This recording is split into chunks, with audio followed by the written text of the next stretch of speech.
Welcome, everyone, to the Ashland Conservation Commission meeting for February 2nd, 2026. I'm calling this to order at 7:01 p.m. Our format this evening is a hybrid format where we're live at the Select Board Room at Town Hall, being broadcast live through WACA cable, and we're also utilizing the Zoom conferencing platform for remote participation. So before getting to the agenda, we do have a quorum of the commission, and I'm required to read a pre-meeting protocol. This is the February 2nd, 2026 Conservation Commission meeting, and under Governor Baker's March 12th, 2020 executive order, public boards are allowed to meet remotely. This order was most recently extended until June of 2027 by Governor Healy as part of the supplemental budget bill signed in March of 2023. Please follow these procedures for attending and participating. The meetings of the Conservation Commission will be held using Zoom. As I identify the agenda item, the applicant for that agenda item will be given an opportunity to provide a presentation and will be allowed to share the screen to show plans, pictures, etc. At the end of the presentation, the chair, myself, Greg Wands, will entertain questions and comments from the commission. When the commission's discussion has concluded, the chair will open up discussion from the public. Upon the hearing or meeting conclusion, a motion to continue or close the hearing will be entertained. After any discussion, the chair will call for a roll call vote. During the meeting, commission members will keep their video on and microphone muted unless speaking. Applicants and representatives, please keep video off and microphone muted until your agenda item is discussed. Public, please keep your microphone muted until recognized. If you are calling in by phone number, you can use the *6 feature to mute and unmute. If you need to share your screen, you may request permission through the chair to do so. When the discussion is open to the public, if you wish to ask a question or make a comment, you may request to speak by using the raise hand feature on Zoom. If you are calling in by phone number, you can use the *9 feature to raise and lower your hand. When acknowledged to speak, please state your name and address prior to speaking. Public comment is limited to 3 minutes per speaker. Comments must be limited to the Wetlands Protection Act, Ashland Wetlands Protection Bylaw, or Ashland Stormwater Management Bylaw. Questions and comments not related to the Commission's jurisdiction will not be accepted. During the meeting, the host, our Conservation Commission agent, Becca Solomon, will monitor the participants for raised hands and will be recording the names and addresses of commenters. Signing of documents will occur during the week after the conclusion of the meeting.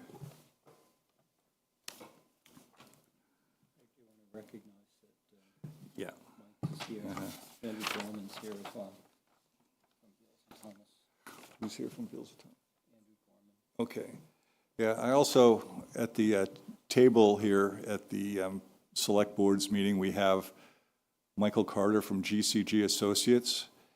He is a representative of GCG, which has been reviewing the stormwater laws, state laws for this project exclusively at the request of the commission. And then we have Andrew Gorman online, who is from Beals and Thomas, and he's representing the work that was asked to be done on the wetland resources part of this project. So this is an off-cycle meeting, and we only have one agenda item. It's a scheduled hearing for notice of intent, 61 Waverly Street, map 15, parcel 12, the Gutierrez Company, DEP file number 95-1016. And we've been discussing the peer review comments as well as DEP comments and our Ashland Conservation Commission's comments, and this was last continued from about 2 weeks ago. So The topics we really want to cover tonight are some things that we touched upon last time. It's really blasting or rock removal, peak runoff rates, and structural integrity of the culvert. So I can see you've made a lot of progress with addressing the comments, especially from GCG, where there was 44 comments and we're sort of down to 6. And we also have some other comments from Beals and Thomas that we can touch upon too if there's time. But if you want to kind of take the microphone and we can begin a discussion and where we left off. Thank you. Good evening, members of the commission. For the record, my name is Israel Lopez for the Gutierrez Company on behalf of the applicant. I would agree with that characterization. I think we've made a good amount of progress on all the comments that we received from GCG, which were, I think, 44 or somewhere thereabouts. We also received comments from the conservation agent, which we responded to, and also received another response back from the conservation agent, so that was great. And we can certainly touch on those tonight. We're happy to proceed however the commission would like. If you'd like to hear first from your peer reviewer, or if you'd like us to kind of go through what we view as some of the remaining open items. I will say we just received the GCG comment letter this afternoon, so we're still going through it. We've had a chance to kind of review it at a high level, and I think there's some things there that we'll just need to review as with more time. Okay.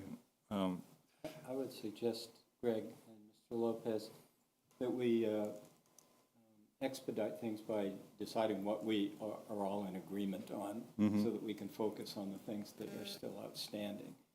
And so I guess we probably would need Mike and Mr. Gorman to weigh in on what those issues might be, so that we can eliminate the things that we're settled on and focus on the outstanding issues. Does that work for Okay. you? Yes. Yeah. Sure, Mr. Carter. Yeah, you can take the floor. Yeah. Mike Carter, GCG Associates. So our letter, they are whittling down a lot of the comments.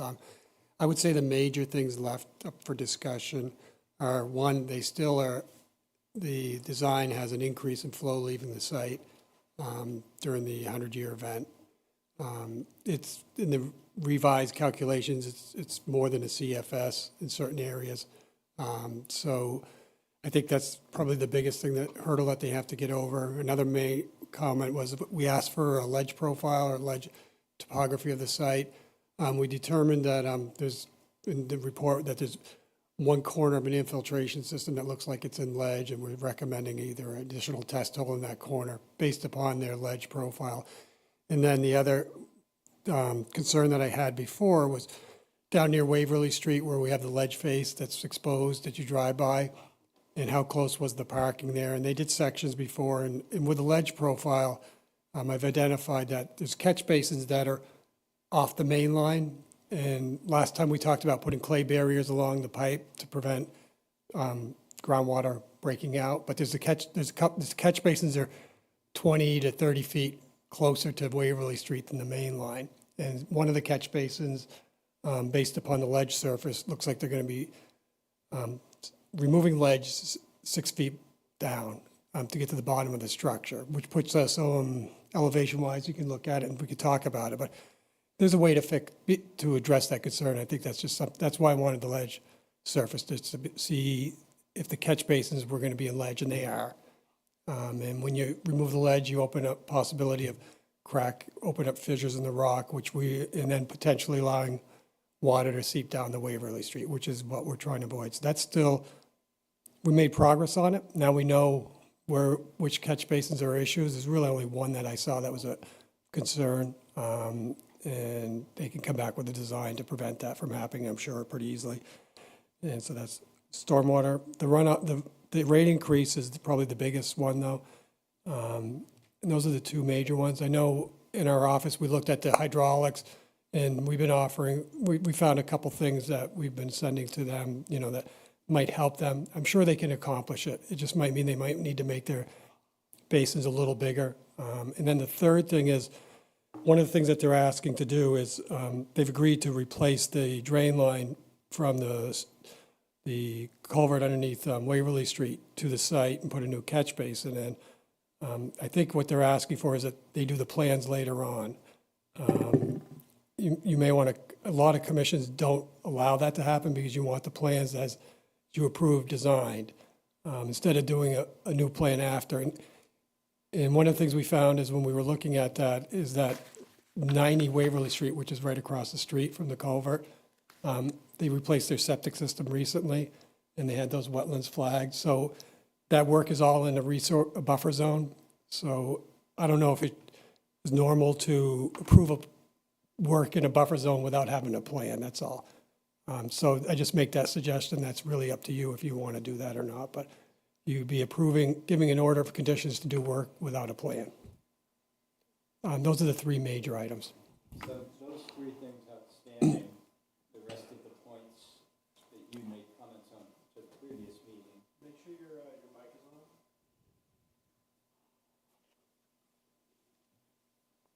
on. The points that you made at the previous meeting, there were 40-something. The ones that you haven't mentioned, you're in agreement with, for the record? For the record, there's still some, as I redo the drainage calculations, there's some minor little nuances, like, is this labeled right, or is that, right elevation, control structures? Those will get addressed when they revise, if they are able to comply with meeting no increase in runoff leaving the site. If they choose not to do that, then under the stormwater handbook, they have to demonstrate whatever is leaving the site doesn't impact the downstream areas at all. And that would mean that their drainage study would have to increase in scope out to the land outside of their property. So it depends on which route they choose. There's still a lot of not a lot, there's a handful of minor details, but as they go through their hydraulic calculations, those things are going to change and get corrected. Okay, it seems to me that those three things that you mentioned fall each one in a different category of what we had talked about. We've got a ledge issue. Yeah. We've got a peak runoff issue, and we've got a structural integrity issue. And maybe we ought to take them in that order, or do we want to hear from Mr. Gorman and then go back over what the issues are?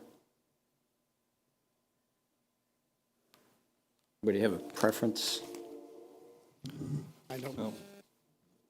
Why don't we hear from Mr. Gorman for Beals and Thomas, and then we'll just address them all at the same time, if that works. Yeah, is that okay, Mr. Gorman? Yep. Thank Okay, you, Mr. Sure. Members of the commission. Andrew Gorman from Beals and Thomas. We were retained to do some very specific review of the application material, understanding that CGC was performing the more comprehensive stormwater review of the project. I myself was the wetland specialist reviewing the wetland line in the three areas the Conservation Commission had questions about. That resulted in 3 flag changes. One being the area of the northernmost stream. We pulled out a wetland or a bank flag further to the southwest. That's flag S4A. That resulted in a slight bump out of the 25-foot as well as the 100-foot buffer zone. And then there are 2 additional areas of bordering vegetated wetland that we field reviewed. One was proximate to flag, I'm just trying to pull up the number, GCA 46, the area surrounding that. And we recommended a flag change in that area based on the presence of hydrophytic vegetation and hydric soils, looking at red maple, dogwood, high bush blueberry, and some remnant herbaceous growth that we were able to observe. So that resulted in a change in that area. We also had a change in the area around GC 35 by swapping flag 36 with A36R, resulting in that spike. Both of those areas of bordering vegetated wetland growing slightly and increasing the 25-foot as well as the 100-foot buffer zone. And based on the response to comments that we received, we understand that the Applicant is conceding to those flag changes, and it appears the plans have been updated accordingly. We also provided some commentary based on the Mass DEP feedback that was received, as well as our own review of the erosion sediment controls that were proposed. The plan has been updated to include erosion sediment control blankets. Those are reflected on the detail sheet as well. And I believe we had only one outstanding comment, which referred to the snow storage areas, and that is comment number 3, which amplifies the comment made by Mass DEP. And I think in this one, because again, CGC is the stormwater peer reviewer, we're deferring to their verification on that relative to the catch basin. And we're happy to answer any questions the commission has about the delineation review or the comments that we provided in the letter. Are there any comments from the commission? My only comment would be, I think maybe we should ask the applicant to respond to the Beals and Thomas peer review first, because it seems less substantive than the GCG, and if everyone's okay with that. Yeah, You okay with that, Yeah. Mike? Yeah, I'm fine with that. yeah. okay. Okay. Yeah, did you want to, Hello, everyone. My name is Will Parks, Senior Civil Engineer at SMMA. Thank you, Andrew, for your comments and for your review. It sounds like the only remaining item that Andrew said was an outstanding item is confirming that the snow storage areas are shown on additional drawings, and that we confirm that they're not placed over catch basin areas. That's frowned upon. The idea is to keep the catch basins exposed so the snow melt can enter them more freely. We have the snow storage areas already showed up on the layout and materials plan. We've duplicated them onto the grading and drainage plan that shows the catch basins, and confirmed that no snow storage areas cover catch basins. They didn't originally, so we didn't have to change anything, just for the record, but now they all show up on the same plan, and that can be more easily confirmed. Any response to that, Mr. Gorman? Yep, it does appear to be reflected on one of the plan sheets. It sounds like forthcoming revisions are happening to carry that forward, and I think that addresses that comment. But again, in terms of the full comprehensive stormwater review, that was not in our scope specifically, but it was something that DEP raised, so we did call attention to it. Thank you. Okay, thank you. I have a question, Greg. Yeah. That kind of bridges between Mr. Gorman's jurisdiction and Mr. Carter's jurisdiction.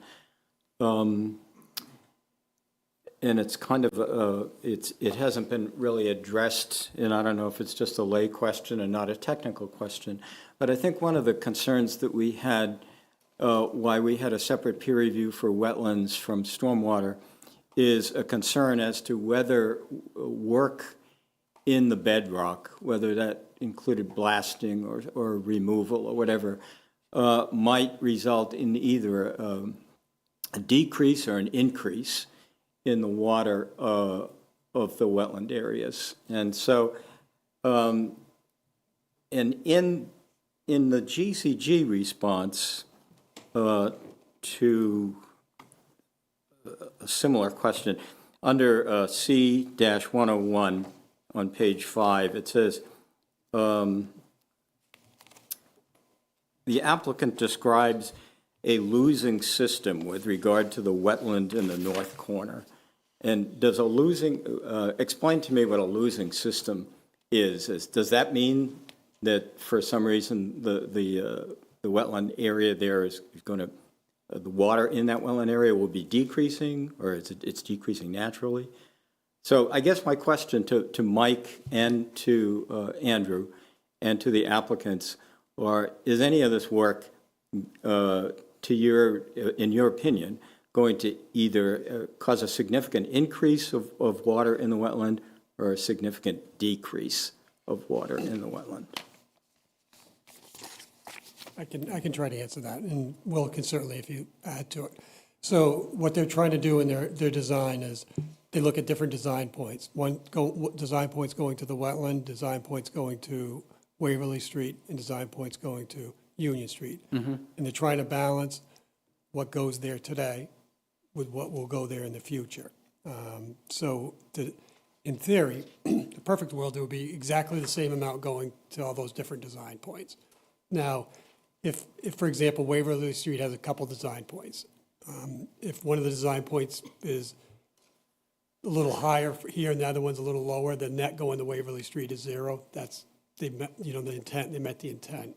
So we're trying to make sure that the wetlands are not losing water. In other words, they don't just take it all and dump it on the Waverly Street. And that's how they're designing it right now. They're not designing it to dump it all in one location. They're keeping it kind of spread out as it is today in the end. The concern with the ledge is that, are they going to be just blasting to put the building in, and then all of a sudden they open up these fractures and they're lower than the wetlands, and then the wetland starts draining there. And I think what they're showing us is that they're not going to be blasting as much as we originally thought, or I shouldn't say blasting, removing the rock, however they choose to do it. And we're working through that. I have less concern about the building, more it's the infiltration basin. We're looking at the stormwater, but we look at the buildings, the whole overall site. How much ledge are they going to have to remove, and will it impact the wetlands? Okay, well, what is meant by, and maybe, Mike, maybe you can answer this, maybe the applicant, what is meant by a losing system? And is that language up there, Becca, is that what you're putting up on the screen? The commission, I'm trying to find it. Oh, his letter. I believe it's on page 5 of the GC. I'm sorry? It's the text that just about to enter the screen. The wetland in the north corner, yes, center right there. Yeah. I think simply it means the wetland is losing water to groundwater as opposed to a gaining system where groundwater is feeding the wetland, so it's gaining water from the groundwater. But you also say that it's a losing system, and over the years it has gained organic content, which has now created a perch system. Well, you can't have it both ways. It's either a perch system or it's a losing system.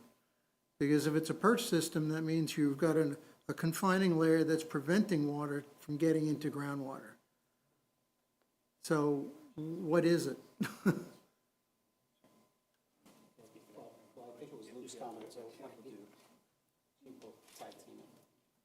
Huh? Oh, okay.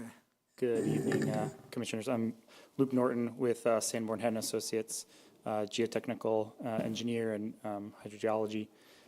So this question about losing versus gaining is a kind of a common distinction with wetlands.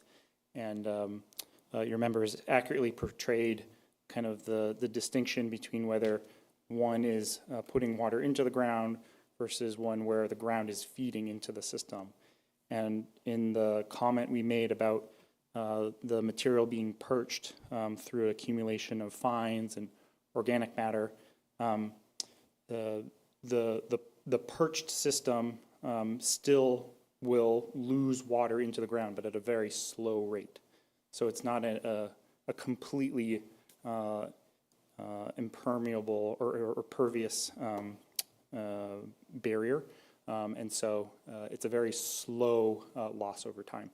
But it's precisely that perched condition, which is why the wetland sits there above the ground surface, the rock surface, and any potential groundwater that sits there on top of the rock.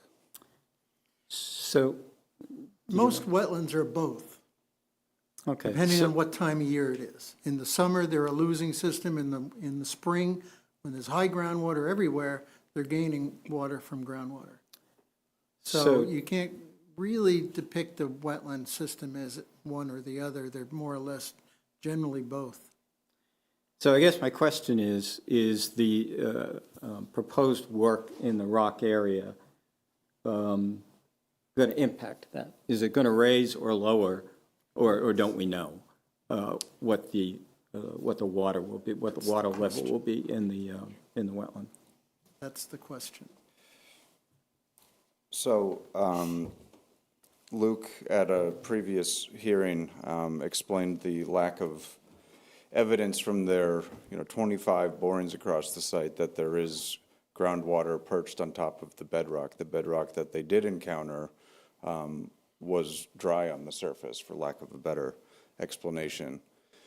What we do know, what we can control, so the question was, will the project, or will the anticipated ledge removal, albeit minimal, significantly increase or significantly decrease?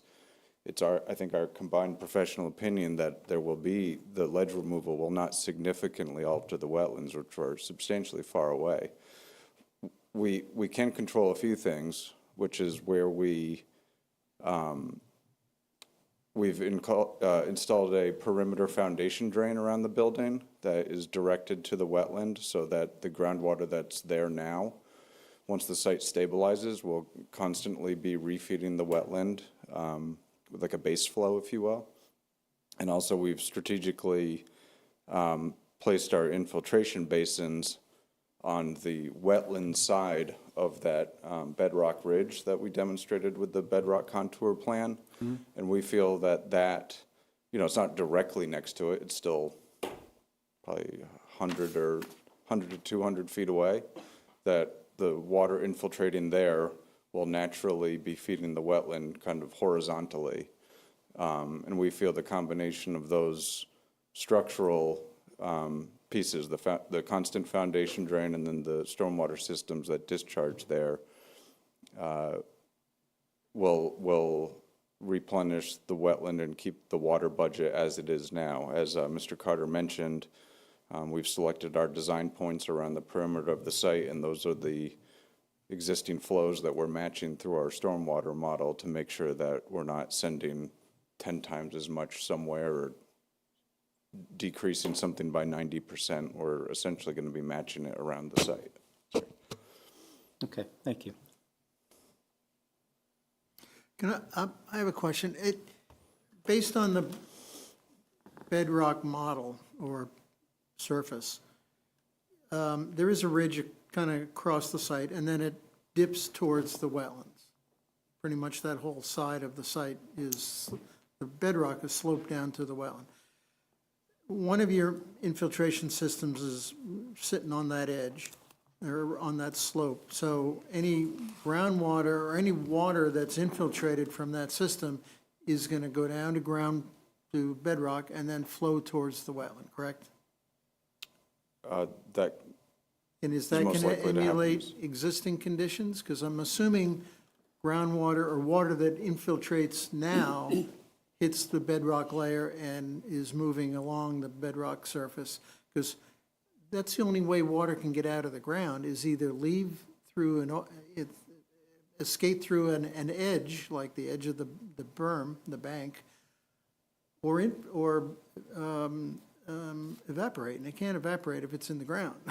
Yes, we believe sorry, was that the end of your question? Well, I just want to make sure, 'cause both of these seem to be in a position that they're sort of pitched towards the wetland. I'm looking at your bedrock map right here on my computer, but the one, and I don't know the numbers, I couldn't figure out what the numbers of these infiltration systems are. There's a 2B1 or We simplified 2B2. it. Yeah. And I still don't know what their numbers are. So the one in the back of the building, I guess, closer to Waverly Street, that looks like it's pitched, say, down towards where the road is, down more or less towards Waverly Street, not really towards the wetland. The other one on the side of the property closer to Union Street is on a slope where the bedrock pitches towards the wetland. So that, I assume, is going to go to the wetland, but the other one, I'm not sure where it goes. So, Becca, can I share my screen, please? Should have permission already. yeah, I think that might be helpful to bring it up. Yeah.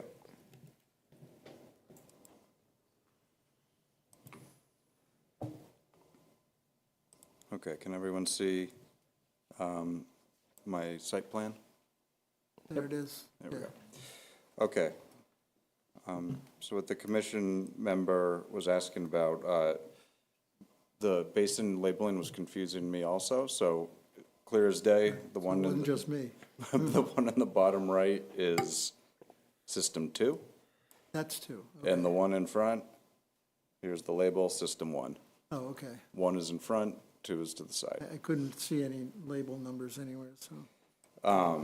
So to answer your first question, this infiltration basin, yes, will most likely replicate the existing conditions go to where the it goes wetland. down. Wherever bedrock is under it, it will continue to flow in that direction. Just due to site constraints and wanting to spread the systems out, yes, this one did land not directly next to the wetland, but kind of split the difference. We also didn't want to get it too close to the Waverly Street and the ledge area, so we think that's the right spot for it. I don't have it queued up right now, but I'm happy to share that those bedrock profile sections that we've shared previously. The depth of this system relative to Waverly Street, the system's quite low. It's not like it's on top of it, like, so the bottom of system, well, maybe I should pull it up before I say something. Well, you have a profile or a cross-section of all that too. then. Yeah, I don't have that queued up, if you'll just bear with me for 1 second. The one thing I didn't queue up.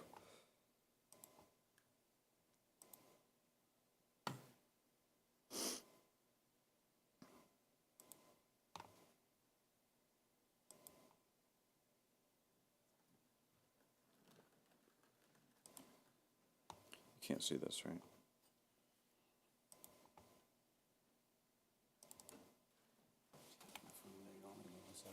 No, I'm good, thank you.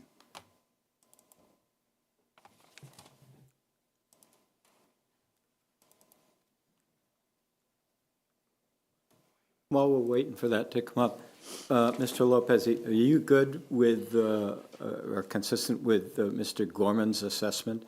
You had mentioned that there may be some Beals and Thomas things outstanding. Is his analysis, as you Yes, understand yes. it as well? I think yes, short answer, and I think what I wanted to get clarification on is that all of the comments, we had addressed all of the comments from Beals and Thomas. So it sounds like we have, and so I think that's all set. Okay, thank you.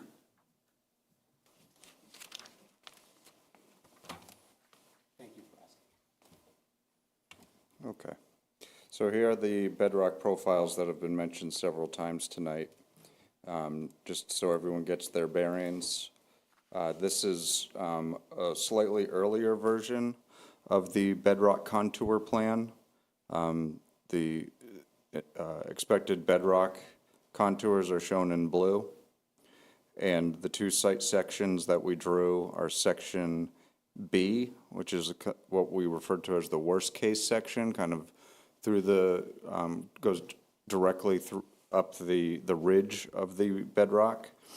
And then section A is kind of a more typical site section. We should make note for everyone that all this bedrock surface is underground. It's not on the surface. Correct. Yeah, I just don't want people to think if they go out there, they're going to see it. It's not there. Yes, thank you. Yeah, the Sanborn Head and Associates interpolated these contours based on where they did encounter bedrock in their test pits. Right. The reason you said that probably is several people have, that watched the last video, the video of the last meeting were completely confused as to what we were talking about. So we're trying to speak as much in lay terms as we can so that people understand what we're talking about. Understood. And before I forget, the catch basin that Mr. Carter referenced, I'm sorry, I'm coming right back to your Sure. question. No, I was going to ask about this anyway. So on the C-131 grading and drainage plan, you'll see we've called out in numerous locations bedrock water migration prevention measures. One located directly in that bedrock ridge, and then spaced about 100 feet on either side. Those will either be a pre-manufactured anti-seep collar, which is like a rubber membrane you slide down a pipe to make sure that water doesn't migrate along it. It just makes it stop and slow down and settle. Or I believe the recommendation at the last hearing, someone mentioned it could also be like a bentonite clay material, just putting in a slug, a wall of that, similar to what we're proposing in the berm of the surface detention basin. And Mr. Carter mentioned, I believe it's this catch basin here, that just, is between the utility corridor and the exposed ledge. And I'm in complete agreement that this one, and perhaps this one, we can revise the fine grading of that parking lot so they're not on the outside curb, just so there's even less ledge removal adjacent to Waverly Street. Could, just on that, could you put in a shallow basin and then have that feed into a deep sump manhole somewhere? You know, where you didn't have to dig into ledge? Because that way you'd get your sump, but you wouldn't have to go very deep for the catch basin. You know what I'm, I see you know what I'm that, yeah. suggesting? That's something we could consider, absolutely. I mean, you would add a manhole somewhere, but it could be a manhole you got to put in anyway as a connection point anyway, but Yeah. make that a deep sump. Yeah, excellent, thank you for that suggestion. Okay, back to the profiles. So this bedrock elevation profile on the bottom is the worst case that we would anticipate. So, for example, existing grade is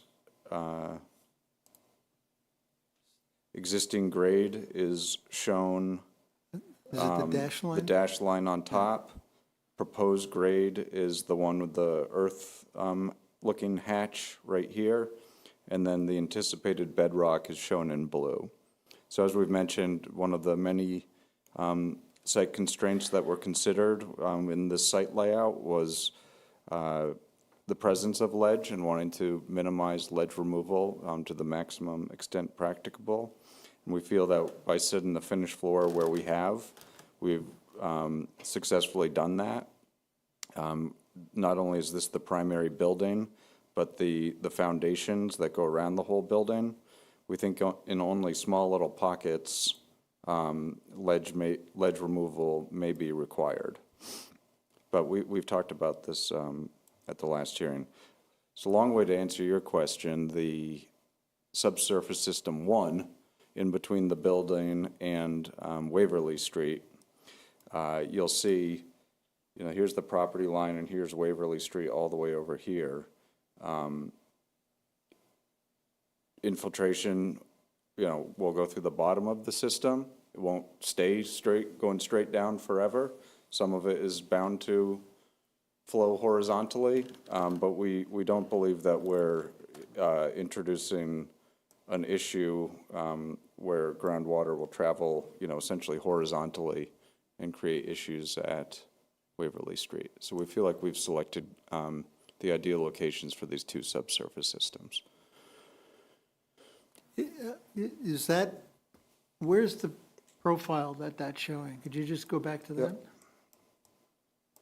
So that, we were just looking at subsection A, Hey, okay, and there's that system 1 right here. okay.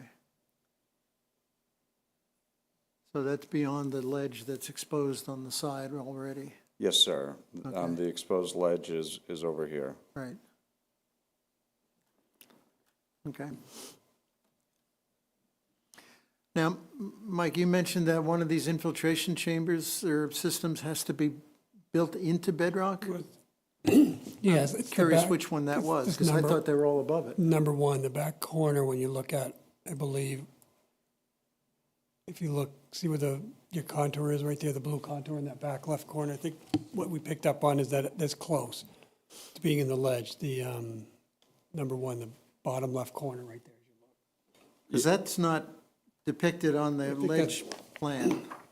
The ledge plan has, I'm assuming the blue lines are the areas where you're going to be encountering ledge? Correct. So again, where the profile goes through system number 2, is, more than halfway up.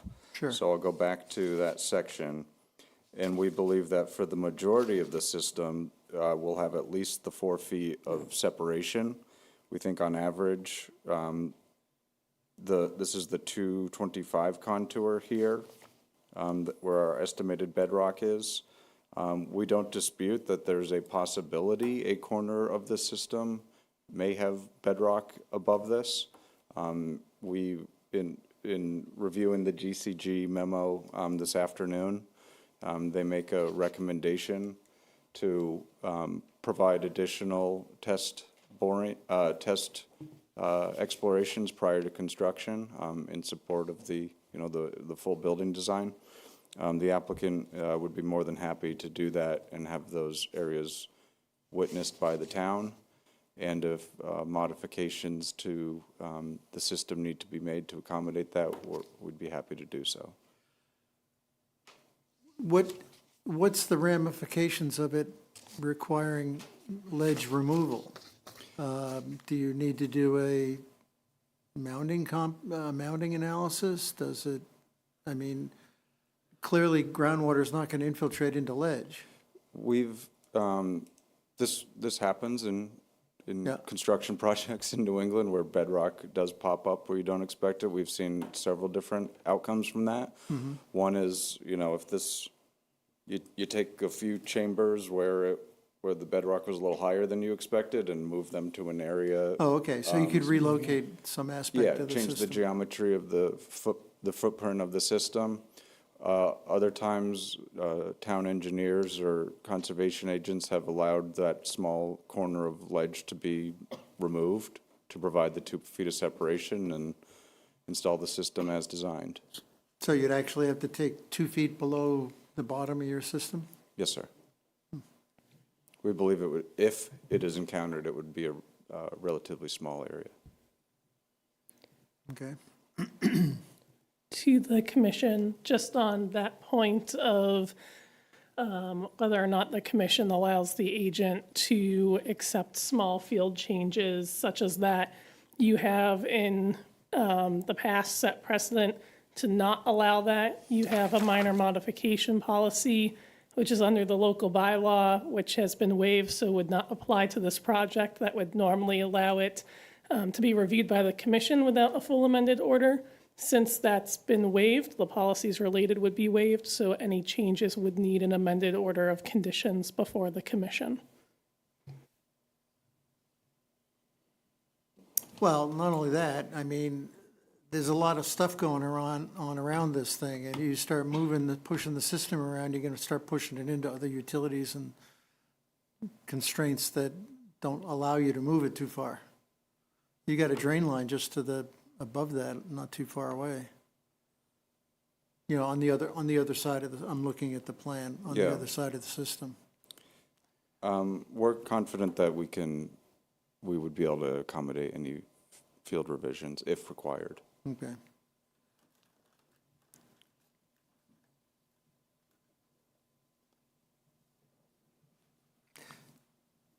Do we have any questions from the commissioners that are online?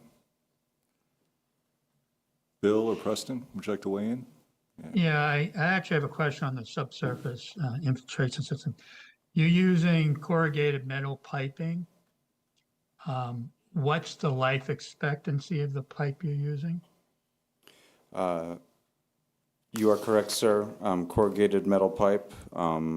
I get asked this question quite often, and I believe the answer is a roughly 75-year life expectancy, possibly 100. Okay. We are proposing that the system is draped, each pipe is draped with a impermeable membrane. We do this especially in systems under parking lots where the salt may enter the soil above the system and corrode the system faster than its natural life expectancy. So as a precaution, we always drape. Contact recommends this, and we agree with them. That definitely extends the lifespan of these significantly. Yeah. And then you call out in the operations maintenance plan, inspections once a year of the subsurface infiltration system. I assume that's going to be done with cameras or? These systems typically have inspection ports located in, each quadrant of the system, or one strategically placed in within the system near the inlet pipe and the outlet pipe, so you can get a good idea for how the system is operating.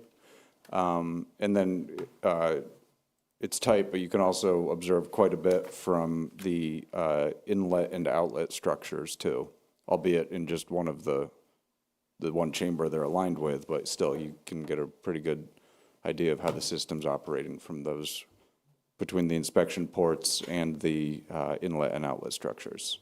Right. So you're just going to have 2 inspection ports? If the detail doesn't specify or show them in plan yet, we're happy to add that. If there's a think number you- of inspection ports the commission would like to see. I think I had called out 2.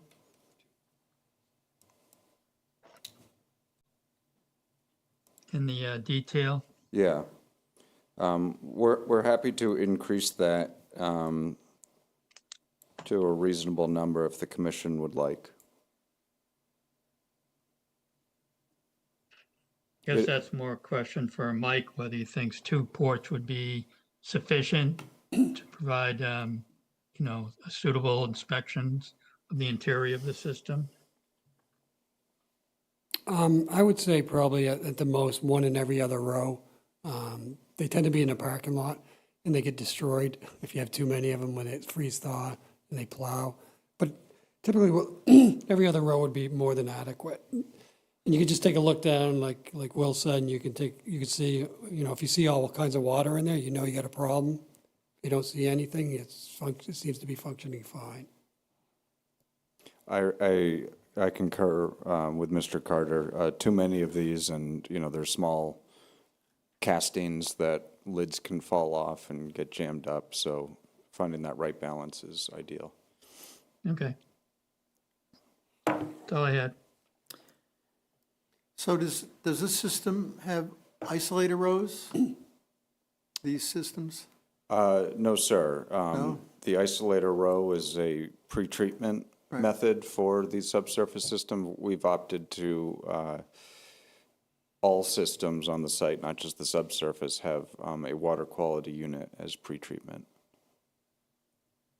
like a contact or storm scepter are the common terms. You provided some detail on that, and it was not a system I'd ever, Yeah, they Heard of. really changed their products. You got to keep your head on a swivel, and they're always it's not something I'd ever seen or heard before. merging and acquiring. But yeah, they're all contact. We're Yep. proposing contact products. CDS is their main product, and they've also, I believe, their Cascade product. Cascade, that's what it was called. Yeah, is a newer product of theirs. I think it's meant for the smaller systems. They found it's more efficient and cost effective. Is it a swirled Yes. thing? They all are, and Yeah. please don't ask me the differences. I'd be happy to do my homework and remind you. It's just how the number of inlet pipes and the vertical drop contact just recommends one model versus the other in every single location. Their recommendation changes. Did you provide, there's a detail sheet on it that I noticed that talked about the removal efficiency, but it didn't really describe what it is. Yeah, that's actually, Mr. Carter didn't mention that, but one of the comments we saw in their letter this afternoon is they have comments on our treatment train calculations, Yeah. our TSS removal treatment trains. Just to take a minute to describe what that is. Thank you. The treatment train is when a drop of water hits the pavement, what are the various treatment BMPs that it goes through to reach the receiving, the design point. And each one of those per mass DEP has different total suspended solid or TSS removal rates. You get a 25% reduction for deep sump catch basins with hoods. You get, depending who you ask, between 50 and 95% removal rate for these pretreatment units. And then the basin themselves, whether it be a subsurface infiltration basin or a wet pond or a grass swale, they also provide different TSS removal rates, as well as phosphorus and nitrogen and various other nutrients. One of GCG's comments this afternoon is that we'd like to follow up with them. Doesn't need to be here and now. Just wondering if we're calculating those treatment trains correctly and using the correct percent removal rates for these proprietary devices by Contech. This is a very typical coordination we have on peer reviews, and I'm sure they also recommended a different form, I believe, than the DEP treatment train forms. So we're confident we'll get to an agreement Okay. on that. I can assure you that the manufacturer's TSS removal rates are inflated on any of their products. Right, and which is why we often have to use third-party testing from, like, I'm going to butcher these acronyms, but NJCAT, the New Hampshire Stormwater folk, Right. and I believe there's another tri-state that does their own independent third-party Well, testing. a lot of New Jersey, was it NJCAT or something like Yeah. that? Yeah. Is often used as a source Right, as well. And I think most states sort of accept that. Mass used to have a program, but they've abandoned it like many, many years ago. yep, agreed. I think, actually, in our letter, you'll see we referenced the New Jersey standard Okay, as good. the general guideline, and then there's some EPA requirements too, which we brought up and mentioned. And, you know, it's, as Will said, depending on who you speak to, it could be 50% or 95%. Manufacturer's got 95. Right. New Jersey's got hypothetically 50, but. That doesn't instill a whole lot of confidence. Well, now I can tell you from my experience, you're not going to get 95% out of one of these units, not anywhere near it. And it's very nuanced. It has to do with, depending what the flow is, also what sediment, the size of the particles you're settling. Is it micro, down to the micro meter, I guess it is? Or, so there's all sorts of ways to do that. And I'm confident that SMMA and GCG will come to an agreement on the removal calcs. To Yeah. try to, Go ahead, I'm sorry.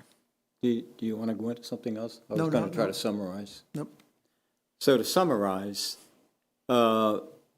you're confident that these infiltration basins are not resting on bedrock? Yes. And those that are partially will have fill in between, or what? If they're partially on bedrock, is there some kind of fill between the system and the bedrock, or? Again, in that instance very recently where a very large infiltration system happened to have just a little knob of bedrock in it in another town, the agent was comfortable with us chipping it down to 2 feet below grade and then filling it with crushed stone. And then the actual system starts above that. Okay. Mike, are you good with this explanation of Yeah, it's pretty- infiltration? Yeah, it's, the lower one, area 1 is above the existing grade, so it's there, I don't think we have any concern there. It's number 2, one in the bottom right as Will's showing, it's just the actual bottom, it's the bottom left corner of that. If you can just, right in that area, there's a test hole that they did that shows it might be a conflict. And by extrapolating, it may or may not be a conflict, may be fine. Usually what you do is they dig out the bottom, the agent or somebody on the town's behalf goes out and looks at the bottom of the infiltration field And ledge doesn't go in these nice straight lines that we show on the plan. It goes up and down and meanders, and they might have a knob in the middle. And if they have a knob in the middle, I mean, if it's a small percentage of the whole thing, you would just have that removed and then make sure you get your 2 feet and you'd be fine. I think the most important thing is to look at it before they build it, once they get it at the bottom exposed. That's the most important thing, because if that's, that's the time you can make that decision. I mean, we can make all these projections, and there's no sense in them going out and starting digging 400 test holes, because you don't really know. And we've mentioned this before, that this is an important consideration for this development. Yes, sir. Which is why we're trying to flesh this out as best we can. But if Mike's the expert on this stuff, if he's good with it, maybe we can move on to the next subject.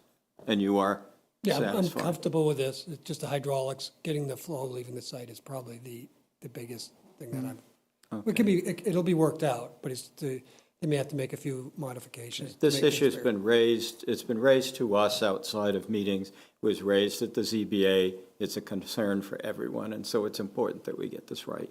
Understood. Okay. Okay, we all set with this topic? So. Yeah, I'm good. Who's speaking? Who's, I believe that is was someone Andrew from online? Beals and Thomas. Oh, yeah, go ahead.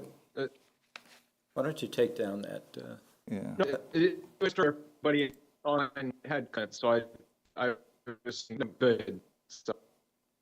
who's speaking? Who's- Is that yeah. Preston? I think it's Preston. Oh, this is Preston. Yeah, Preston, ahead, you're Preston. vibrating.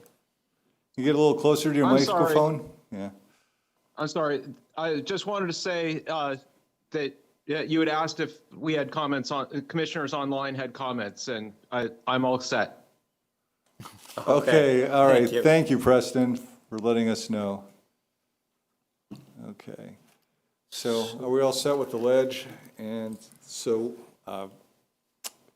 that's one out of the three topics that Mr. Carter brought up. And so did we want to move on to peak discharge rates? One, could I just go, maybe this is a little out of order, but I would just point out that these infiltration systems have to be protected from compaction during construction. They're very close to your building. I'm not quite sure how you're going to operate equipment and construct these buildings and not be driving over these infiltration systems.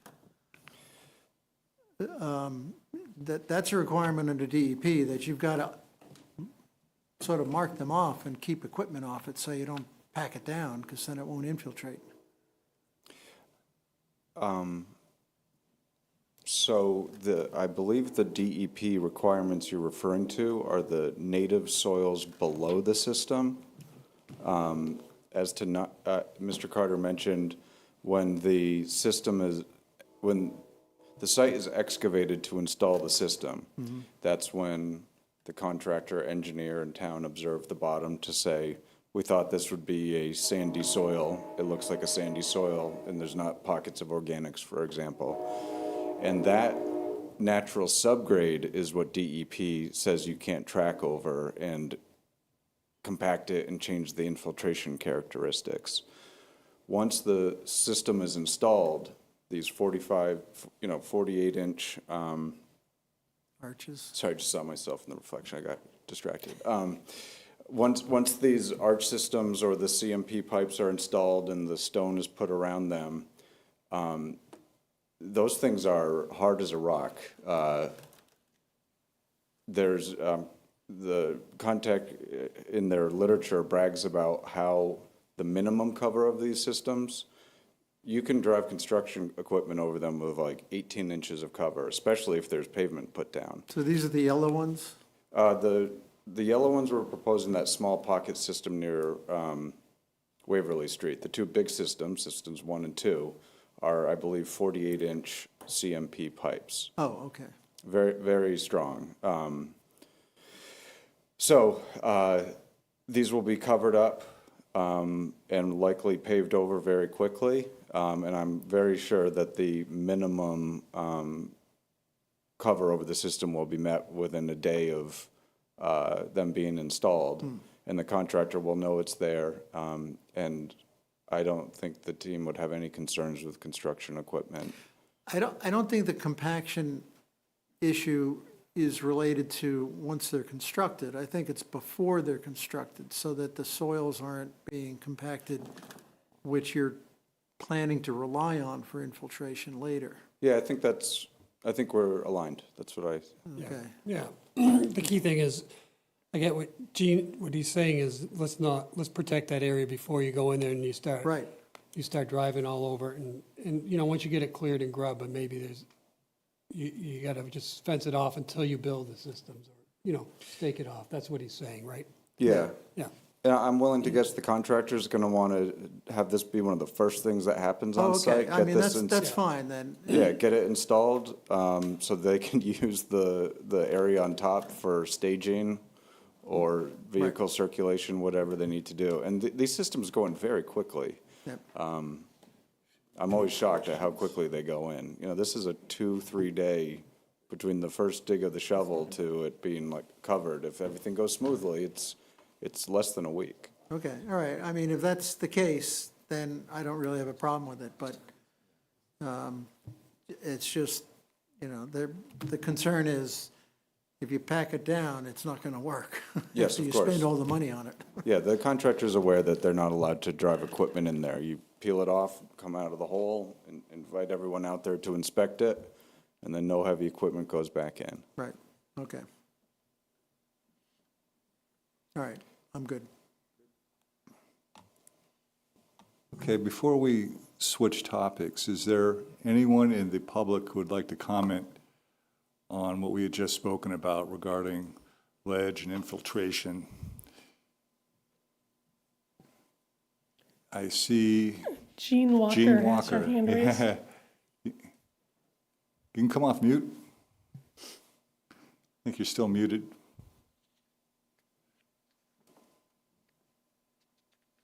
Okay, it should be okay now. Yeah, we can hear you. Okay. I'm here, and I'm just a lay person. I don't know, I'm in the technical parts of any of this. But who is going to monitor all of these conditions as they're taking place? Is there, there's someone that would be looking out for the interests of the town? Well, building inspector That's for a simple one. question, I think. Yeah, we're hearing the building inspector, and I'm sure our conservation agent will be, monitoring what's going on. So that sounds like it's going to be, you know, like a full-time job for the officials to keep on top of that, because there's an awful lot of stuff going on, it seems. Is there a clerk of the works that was approved by the ZBA for this project? No? Yes, so the ZBA has as one of the conditions, that the town can hire a peer reviewer to review first of all, confirm that the plans and specs that were submitted and approved by the ZBA are consistent with whatever, with the final plans.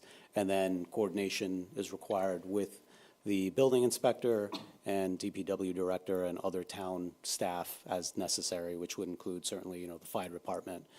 So typically what happens is there's initially an on-site meeting with all of the town staff, consultants, town consultants, where, you review the construction sequencing and address any concerns and site-related concerns.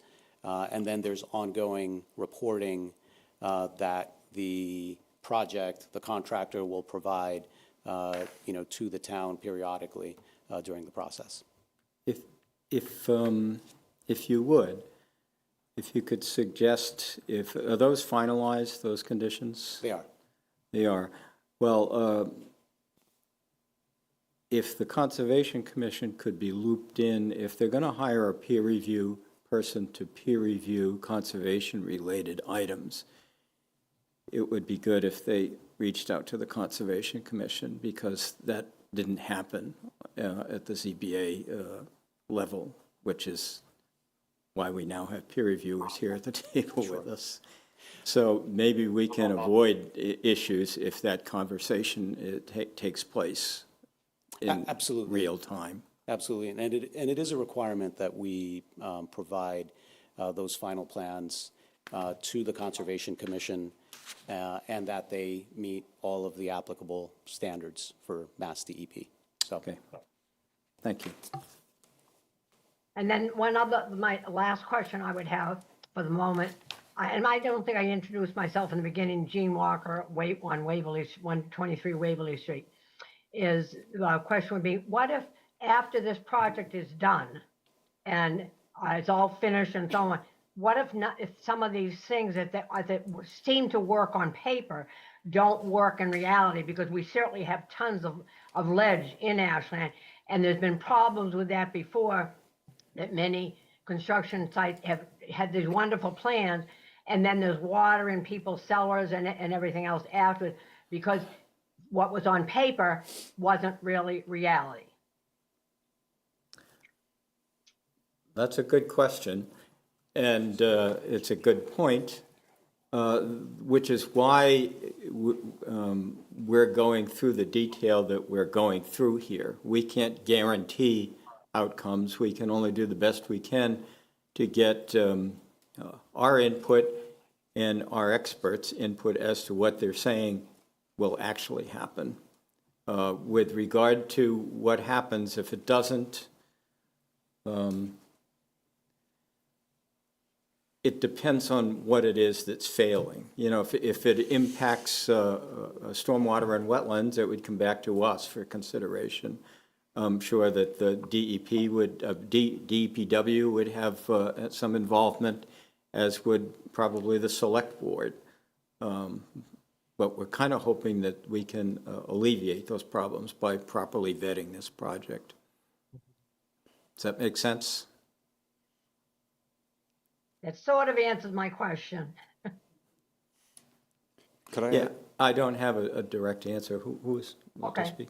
Go ahead. Yeah, go ahead. If I could add to that, first, I agree with what you said, and also the answer to the last question, with the peer reviewer hired, to review the construction documents and possibly make some site observations. There'll be eyes and ears on the construction site.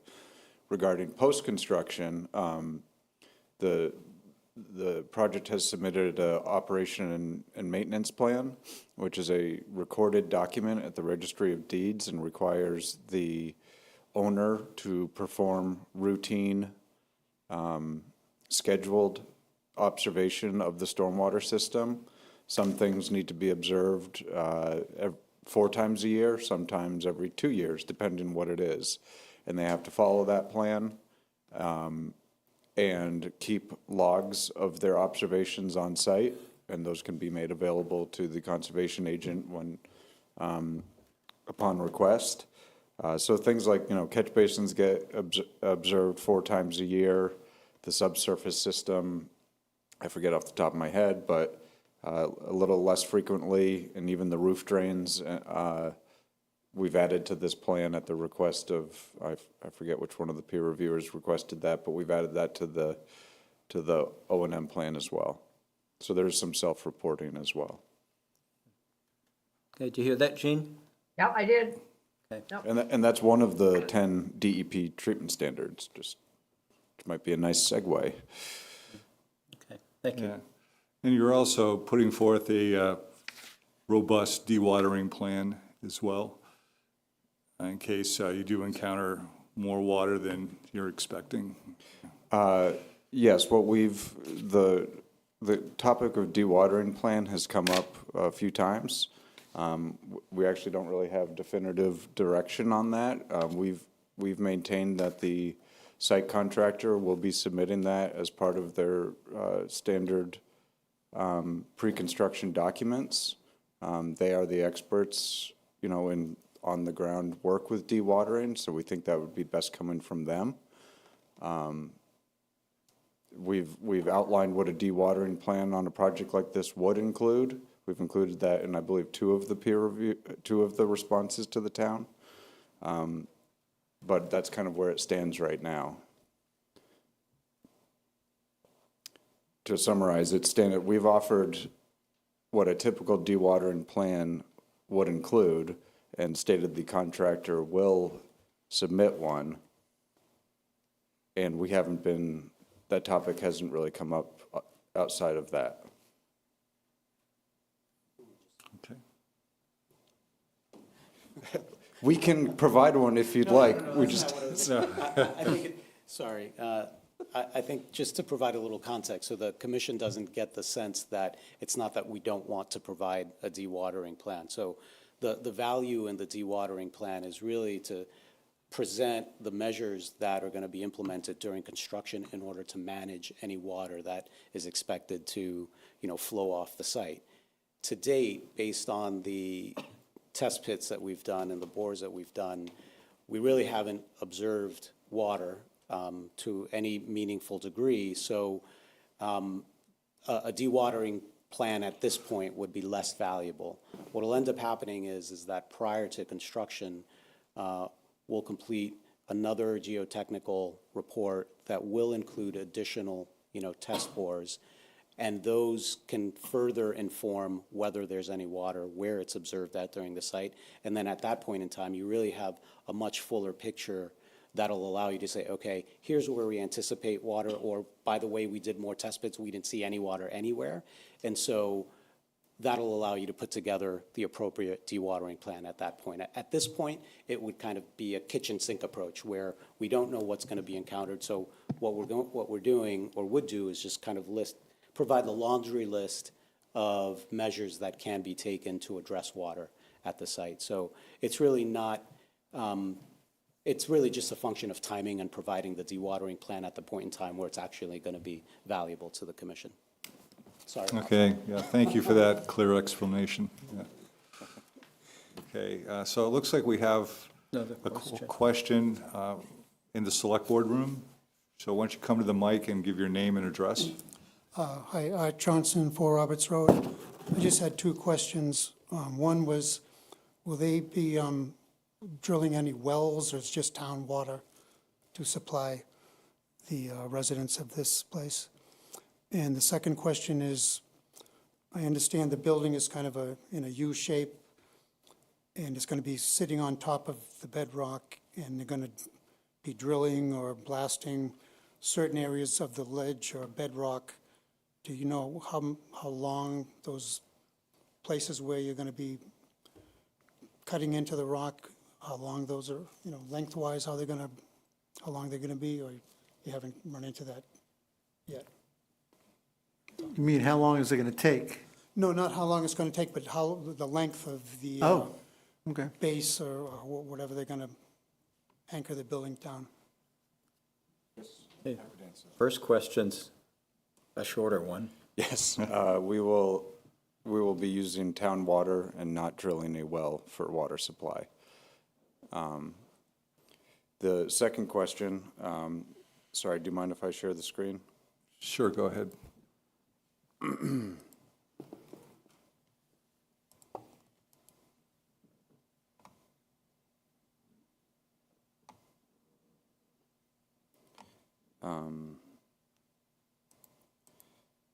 So the more detailed, Seeing You're not your sharing. right now. In your teams.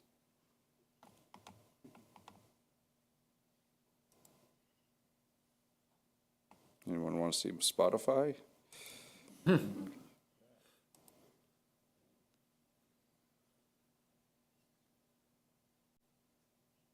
Okay, now you can see the more detailed bedrock contour plan that Sanborn had created. This is a more detailed version of that key plan from the bedrock profile plan that was requested at the last meeting, so Sanborn had prepared this. In addition to the more detailed bedrock contours you see here in brown, they've also, based on the actual depth of utilities and foundations from the design, they've highlighted in blue here where they anticipate ledge removal from either a drain line, a water line, here's the catch basin that Mr. Carter mentioned, this probably wanted to have a blue line over it. The utilities in the rear of the site. And to answer your question about where bedrock removal is anticipated for the building, it's limited to these two corners here. Mr. Park, can you show us where the lines on the left side there are in relation to where the ledge is along Waverly Street? Yes, sir. So here's the ledge observable from Waverly Street, and here is the utility, so just trenches, not full knoll removal, for example. That's where it is, and I could get a dimension if that's where you were going with that. 40 scale? Well, if these parking trays are 60 feet wide, that's 30 feet, Okay. probably another 60 feet, so about 90 feet away from that How ledge. deep are the trenches? About 5 feet deep for adequate cover and a sand bedding. And again, this is where, that, right in the center of this line is where we proposed one of those bedrock water migration mitigation measures. Okay. Here and then on, either side of it. Okay, thank you. This is a good time. I think what Mr. Crouch indicated where that catch basin is, Will, if you do a gutter inlet, so that's only like a couple feet deep. Yes. And then put a sump over closer to that drain manhole right there, and Yeah, that would eliminate, that's truly my biggest concern with that catch basin is, because this one here. as you know, a catch basin has a 4-foot sump in it. The pipe's down 4 feet, then we're down 8 feet, then you're down another 1.5 feet to get to below the base of the thing. So if a gutter inlet is only a total of about max 3 feet, you can even get them to 2 feet.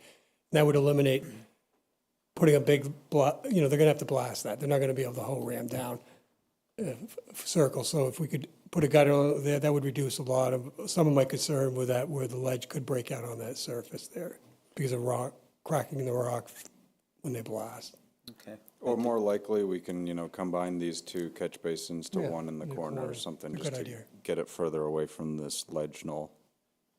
What I might suggest is, I know you mentioned using a plastic liner that slides over the pipe. If you would really truly consider a clay bentonite, because then you could put it in the trench and it just forms to whatever the stone is, whereas the plastic will just go. Yeah, it'll have It'll go have seep seams around, on the edges, yeah. yeah. So if you could consider that as the way to do it, I would I appreciate it. think you could probably use concrete too. I mean, you just pour That's fine, too, concrete yeah. and put a slug of concrete in it and seal the trench up, if that's easier. Agreed. You might, from that catch basin, wherever it is, if you used a different material in the pipe, you might be able to have less cover over it, like use ductile iron pipe coming out of it or something like that, if you save yourself trenching down into rock. Yeah. Well, we've discussed, 3 methods here tonight, so I'm confident we'll find something that everyone's more comfortable with. All right, very good. Shall we move on to the next topic? Before we move too far, I have another question on the stormwater stuff. The rain garden has been changed to an underground underground detention system. A lot of, Mike, your comments initially were referring to it as the rain garden and the issues associated with that. And then your response was, well, that's been changed, so these comments don't mean anything anymore. Have you had a chance to look at this new design and whether or not this has any other problems for you Yeah, so our letter that we issued today today? was. I didn't get a chance to look at that. Yeah, it looks at this new design, and, the new design they've complied with, they redesigned some of the things because of our comments previously. So they chose different methods. I think they went from, correct me, Will, you went from infiltration to detention and changed a bunch of things to try to address our comments. So it was a fairly big change, all in a positive way to try to meet Okay. the stormwater. really the bigger thing now is just can they control the rate of runoff? And I believe Tony in my office has been talking with Will, and we found a couple things that will help them in their design, let's put it Okay, that way. all right. And that's the next point, isn't it? Yeah, So the purpose here then is instead of a treatment system and detention system, it's strictly a detention system now. Correct. Where it holds water temporarily, releases it slowly, so the rate of runoff doesn't go up from stormwater leaving the site from that location. Correct. We abandoned the bioretention system in favor of a smaller subsurface detention system. Detention only, not infiltration. Right. Because the water table here is relatively high too. So this is just straight detention to knock down the peak discharge rate as much as possible with the footprint we have. Okay. I just wanted to make sure that we touched on that before we moved off of stormwater, because that is kind of a big change that I hadn't seen proper response to comments on, or comments for that matter. Should I discuss peak discharge rates quickly? Yeah, that's the next topic. Great. So, peak discharge rates, as Mr. Carter has mentioned,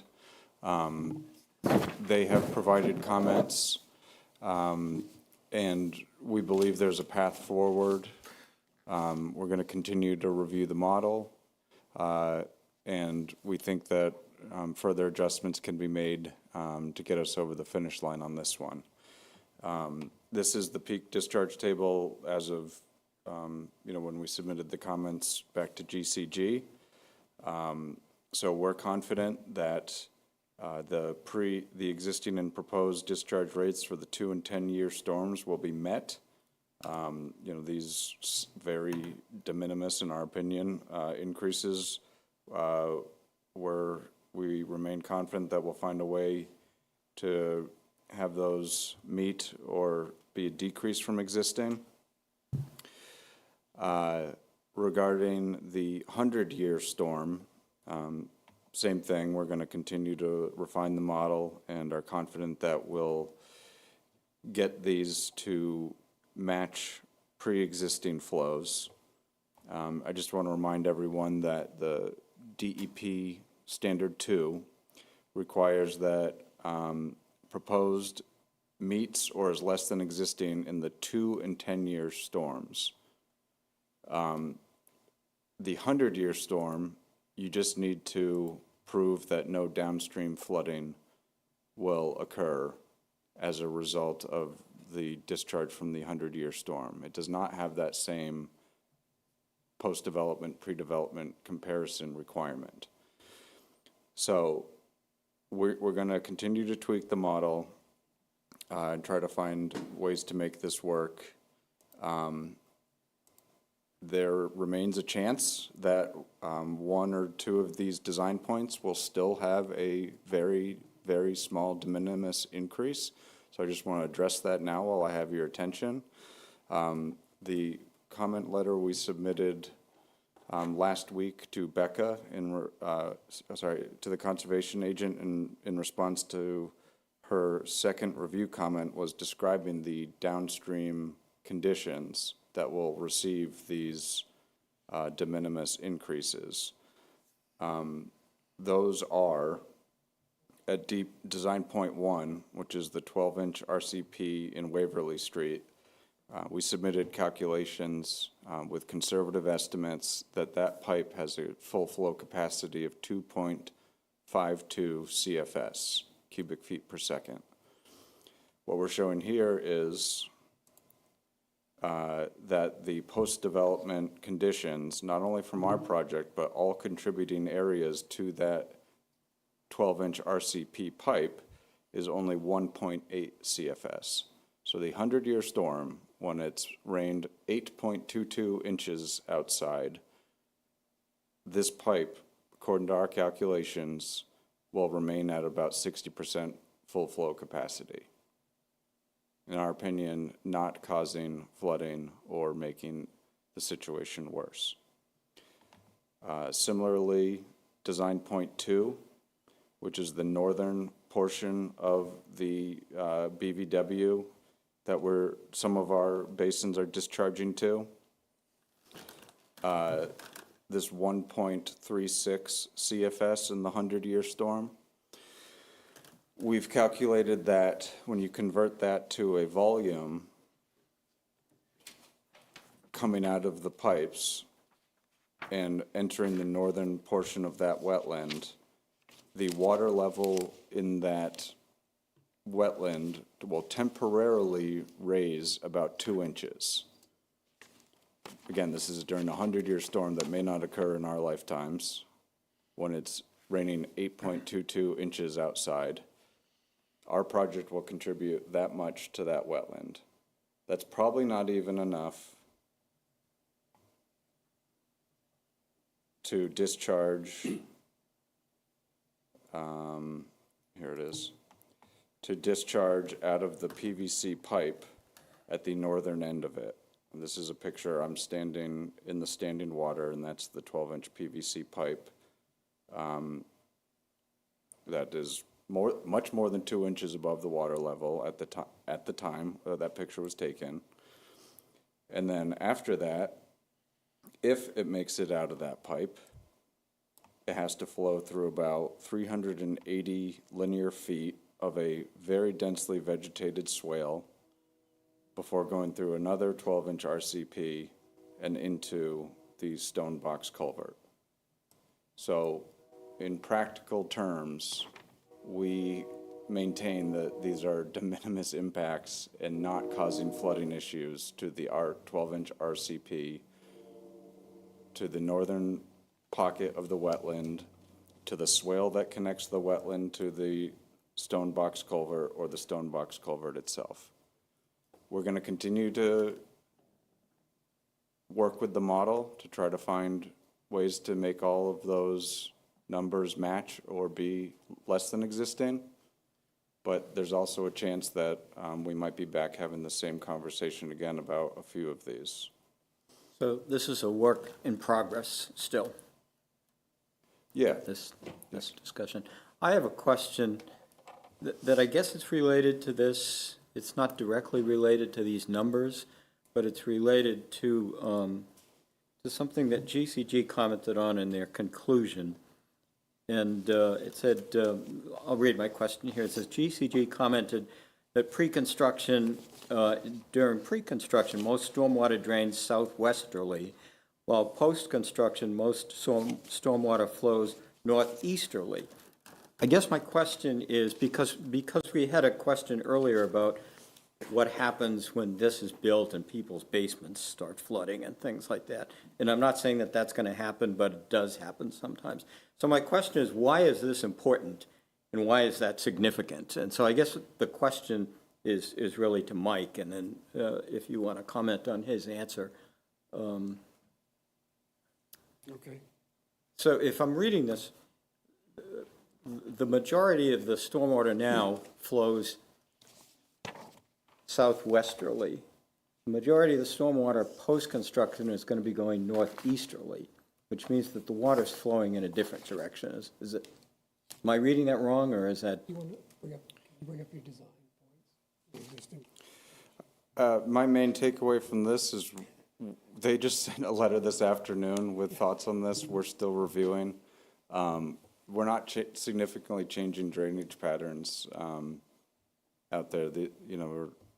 It's 1 CFS in either direction. We're not taking 40 CFS and pointing it in another direction to someone's backyard or basement or anything. That we're counting. We're bean counting here, where a drop of water if it goes here or there. Well, then can you explain the comment, Mike? Because that's not how I interpret it. So the majority of if you look at Waverly Street and where they're Sorry, driving. I'm going to bring up that. Okay.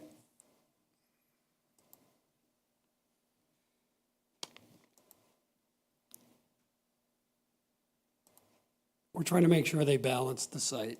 And some of the water on Waverly Street heads towards the fire station. Majority of the water does, leaving that Heads towards the fire station. Yeah, it's towards the fire station, just to keep it simple. And then where their entrance is, the rest of it goes to the catch basin in the street that leads to the cross culvert. And I believe that's design point 1, and well, I'll wait till you bring it up before I say which one it is. I'm pretty sure I know. Oh, sorry, do you want me to share again? Yeah, if you don't mind, please. Didn't realize it got taken. Well, in your table of rates, it says that DP4 is sheet flow onto Waverly Street North. Does that not also get to design point 1? In our observations, it does not. Where does it go? Over the road. Over the road. So it goes to the, whatever direction it is, down the hill and into the woods sort of thing? Can you zoom in on that? That would be north. To the It would be commission, west. if I understand it correctly from Mike Carter's responses to the applicant that resulted in the changes to the design points is because of a small peak between DP1 and DP4 that results in DP4 traveling down Waverly Street towards the public safety building and joining with the design points that are on Union Street. Those would then combine together and join the roadway drainage, which goes into the Sudbury River about 600 feet away from the site. Okay.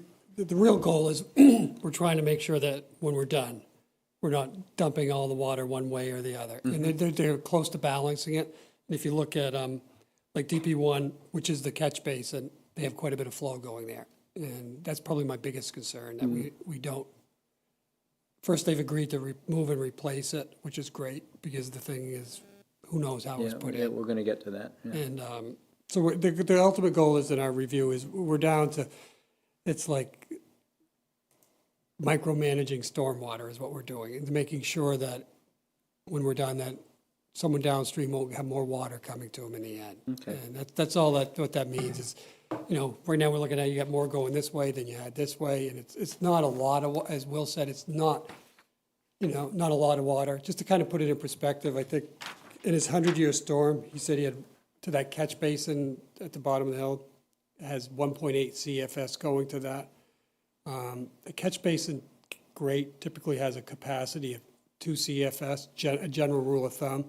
So in theory, a 100-year storm event, if there was 1.8 CFS going down to that catch basin, it wouldn't surcharge, it would just drop right in. And as you know, when you see these heavy rains we have, catch basins tend to be flooded in the street. You wouldn't even have that situation in theory during a 100-year event at that spot. Okay. So, yes, right now it's increasing. We're trying to get them down so there is no increase there. But it's to try to I use that as an example because 8 inches of rain is a lot of rain. And for that catch basin not to even be overflowing or anything. Okay. means So that you're okay with this explanation? Yeah. Okay, thanks. I have a follow-up question, but maybe it's more relevant when we come back to this at the next meeting. So, Could we hear the comments so we can incorporate it into our next package? well, it had to do with the discussion that we had and again, we may be getting too far out over our skis here, but at the last meeting, we talked about trying to meet the zero discharge rate that's required by the performance standard. And there was a discussion that if we wanted to get there, we had to cut down the trees at the other end of the property. And my question then, and I guess my question now, but we don't have to discuss it tonight because we're still working on this, is there anything between not meeting the performance standard and cutting all the trees down? I mean, are there other options? Thank you. Based on the correspondence we received from GCG and our very quick review, we're confident that we can make the numbers work with the system as, essentially as designed. Okay. Just as, I'm going to use a few of those anecdotes. With a little bit more micromanaging, I think we can get there without some of those worst-case scenarios that we've presented. Okay, thank you. Getting back to this, the regulations and the standards that we're trying to meet, or that you're trying to meet, if whatever you can do for the 100-year storm, you've got to, or however it comes out, you've got to, I think, give us a little more justification than we don't think this is going to happen. Because we have to, whatever we do, our decision is going to be overseen by DEP. And I don't think they're going to like us rendering a decision based on you are not thinking it's going to happen. So what I'm saying is you got to justify a little bit better. Understood. Okay. And that's why I mentioned sorry, I can't get these things out of my way. Yeah, I mean, you walk through it, and I think that's what you need to do, is to sort of put that in writing a little bit more detail.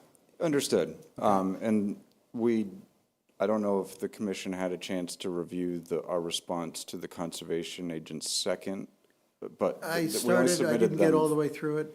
We only submitted those, we received them on like Tuesday and submitted them Thursday of last week. Yeah. And that outlines the 12-inch RCP pipe capacity that I mentioned, the 2.5, and where our model shows everything going to that will be 1.8. We've also, in that memo, outlined the stone box culvert where a lot of these converge. Conservative estimates of that stone box culvert, 3 feet wide, 4 feet tall, that full flow capacity is 72 CFS, 71 and change. And, our site is submitting a fraction of that. So we're happy to reiterate that and make that more clear, or try to think of other ways to show that we're confident that these numbers will not cause flooding. I'm just asking for you to give us support. Happy to. Maybe I could just mention something. There's no question the culvert has a large capacity, but that culvert the inlet side of that culvert is a 12-inch pipe coming in that was put in there. So, and that pipe collects water from the wetland, and then that drainage swale that goes back, meanders back down. So if we are going to try to prove that it's de minimis, then, there should be a hydraulic analysis as your design point to make sure that 12-inch, that increase in that wetland, that 2-inch, that's going to go down that drainage swale and eventually get to that culvert, but it's going to go through a 12-inch pipe that's kind of restricting all the flow going in there. So I think the better solution would be just to hold it on site, and then you don't have to do that, because you might find there's issues with that swale when you start looking at, all these design hydraulics. That swale probably isn't big enough, then that pipe, 12 inches, definitely restricting the flow coming from that wetland. So if we can figure out a solution that we don't even have to address that, plus no increase in flow leaving the site, then we don't have to really even be concerned about that. So are two 12-inch pipes coming together before the inlet to the large cross culvert? So the cross culvert was built, and then at some point, they put the catch basin on Waverly Street, and they went in and they knocked a hole in it, put it in it. And then on the upstream side of the culvert, they blocked that off, and they put a 12-inch pipe going into there, so that little swale or intermittent stream, or whatever we want to call it, flows into that 12-inch pipe. It's kind of like an opening, and then it goes into the big pipe, so. Oh, so these two 12-inch pipes are not connected? Really, the control spots. They're separately going into Yeah. the 3x4 box? Culvert, yeah. Okay. All right.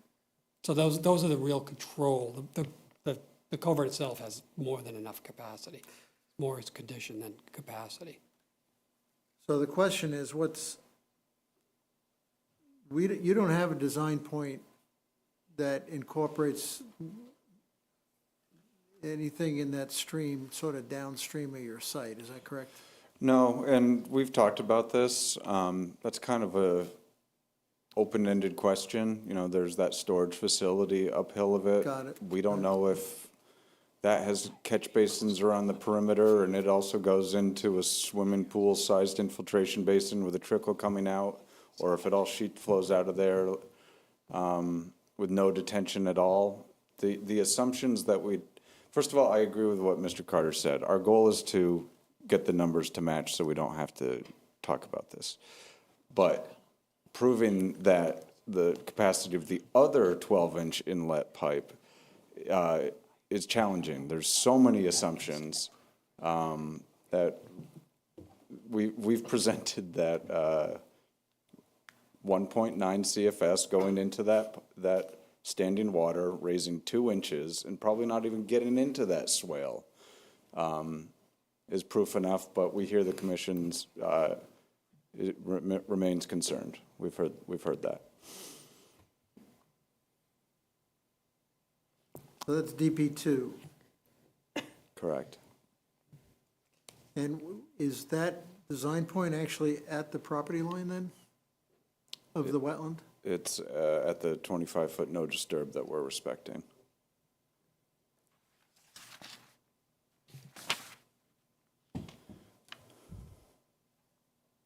From your outlet? From your outlet into that, at that point? Correct, and the perimeter, So you did not go to like the property line where the culvert or stream or whatever it is that's leaving the wetland? no, I'm sure Mr. Carter would agree. Setting design points and subcatchment boundaries is very project-specific. We felt, most importantly, you have to be consistent around the site. And we felt that in, 3/4 of the site, the property line was the right boundary. But going to the property line on the east side of the site, across the wetland into undeveloped areas, that wasn't an accurate representation, which is why we drew it at the 25-foot no disturb, because that essentially is our project boundary. We're not going beyond it. Okay, so you don't take any of the rest of the property that's not being developed on the other side of the well, and that's not included in your calculations? No. Remains unchanged pre and post development.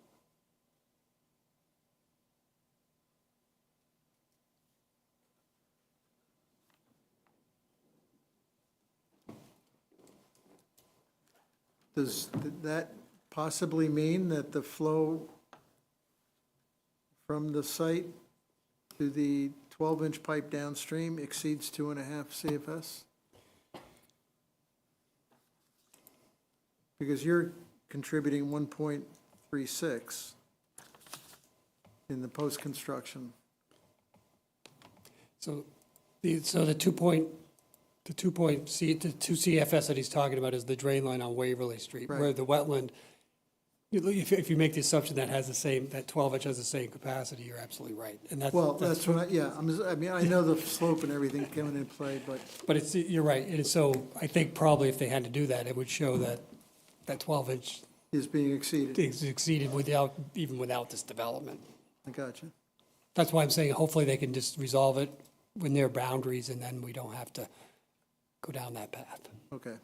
Just to quickly tie this up, so Mark Arnold with Goddard Consulting, just to quickly tie this up in terms of the context of what we're talking about here, right? As well stated, it's a 100-year storm, 8.22 inches of rain, which means all the wetlands are flooded out like they normally do, as nature has designed them to do, as they work for us to protect us from storm damage. So this wetland is got a lot of water in it already, right? It's full, the floodplain is full, right? There's a lot of things happening. And this wetland here, particularly, if you think about this context of wetland, which the commission has seen, this is a bold wetland. It's not like a sloped wetland that sheet flows off quickly. It actually is kind of a natural detention area as well. So as we crunch the numbers and reduce those numbers, you have to put in context where the water's going and how it's going to travel around and stuff like that. So in a wetland system, there's wetland plants. They're designed. They're naturally used to having water. The 100-year storm is a very short-term event. It's not a multi-day standing water in the place. It's a very short-term event that occurs. The water comes up, goes down naturally. So as Will's working on the question of, are we going to be causing adverse impacts to those pipes? That's useful, but you also have to remember what's happening in that instance of the wetland floods. If there's a little more water in that wetland, is it going to adversely impact that wetland when it's already flooded out and everything else? We're not talking about feet of water, we're talking about inches, and that's currently before he even reduces those numbers. And then the context of where it actually is going and what's already happening downstream, which is that storage facility, which may not have the 100-year storm design that we do, because it's probably using 6 inches of rain for a 100-year storm versus an 8-inch storm. So all of that is context of being flooding downstream versus our site, which is actually holding back a larger storm than downstream systems because those were designed under lower standards. So just in terms of context there, the adverse impact to the wetlands is pretty de minimis in that respect. In terms of that, we've worked with DEP on these kind of questions in terms of how much flooding really is like in a wetland. Is an inch really actually adverse impact or not? And usually it's pretty low in terms of that. Only once you start over 6 inches a foot, that's when you start really seriously looking at is that's going to adversely impact erosion, vegetation, soils, etc. But in terms of that small amount, and then on top of that, this context, this is not a sloped wetland. If it was a sloped wetland, flooding would be a lot more of a problem than a bowl shape with a kind of control outlet, which it or has on site, and then further downstream there's some more stuff. So, and then again, will reduce those numbers again. And I think that's just tying that kind of context, which as you see Will's numbers come in will help you kind of think about this holistically.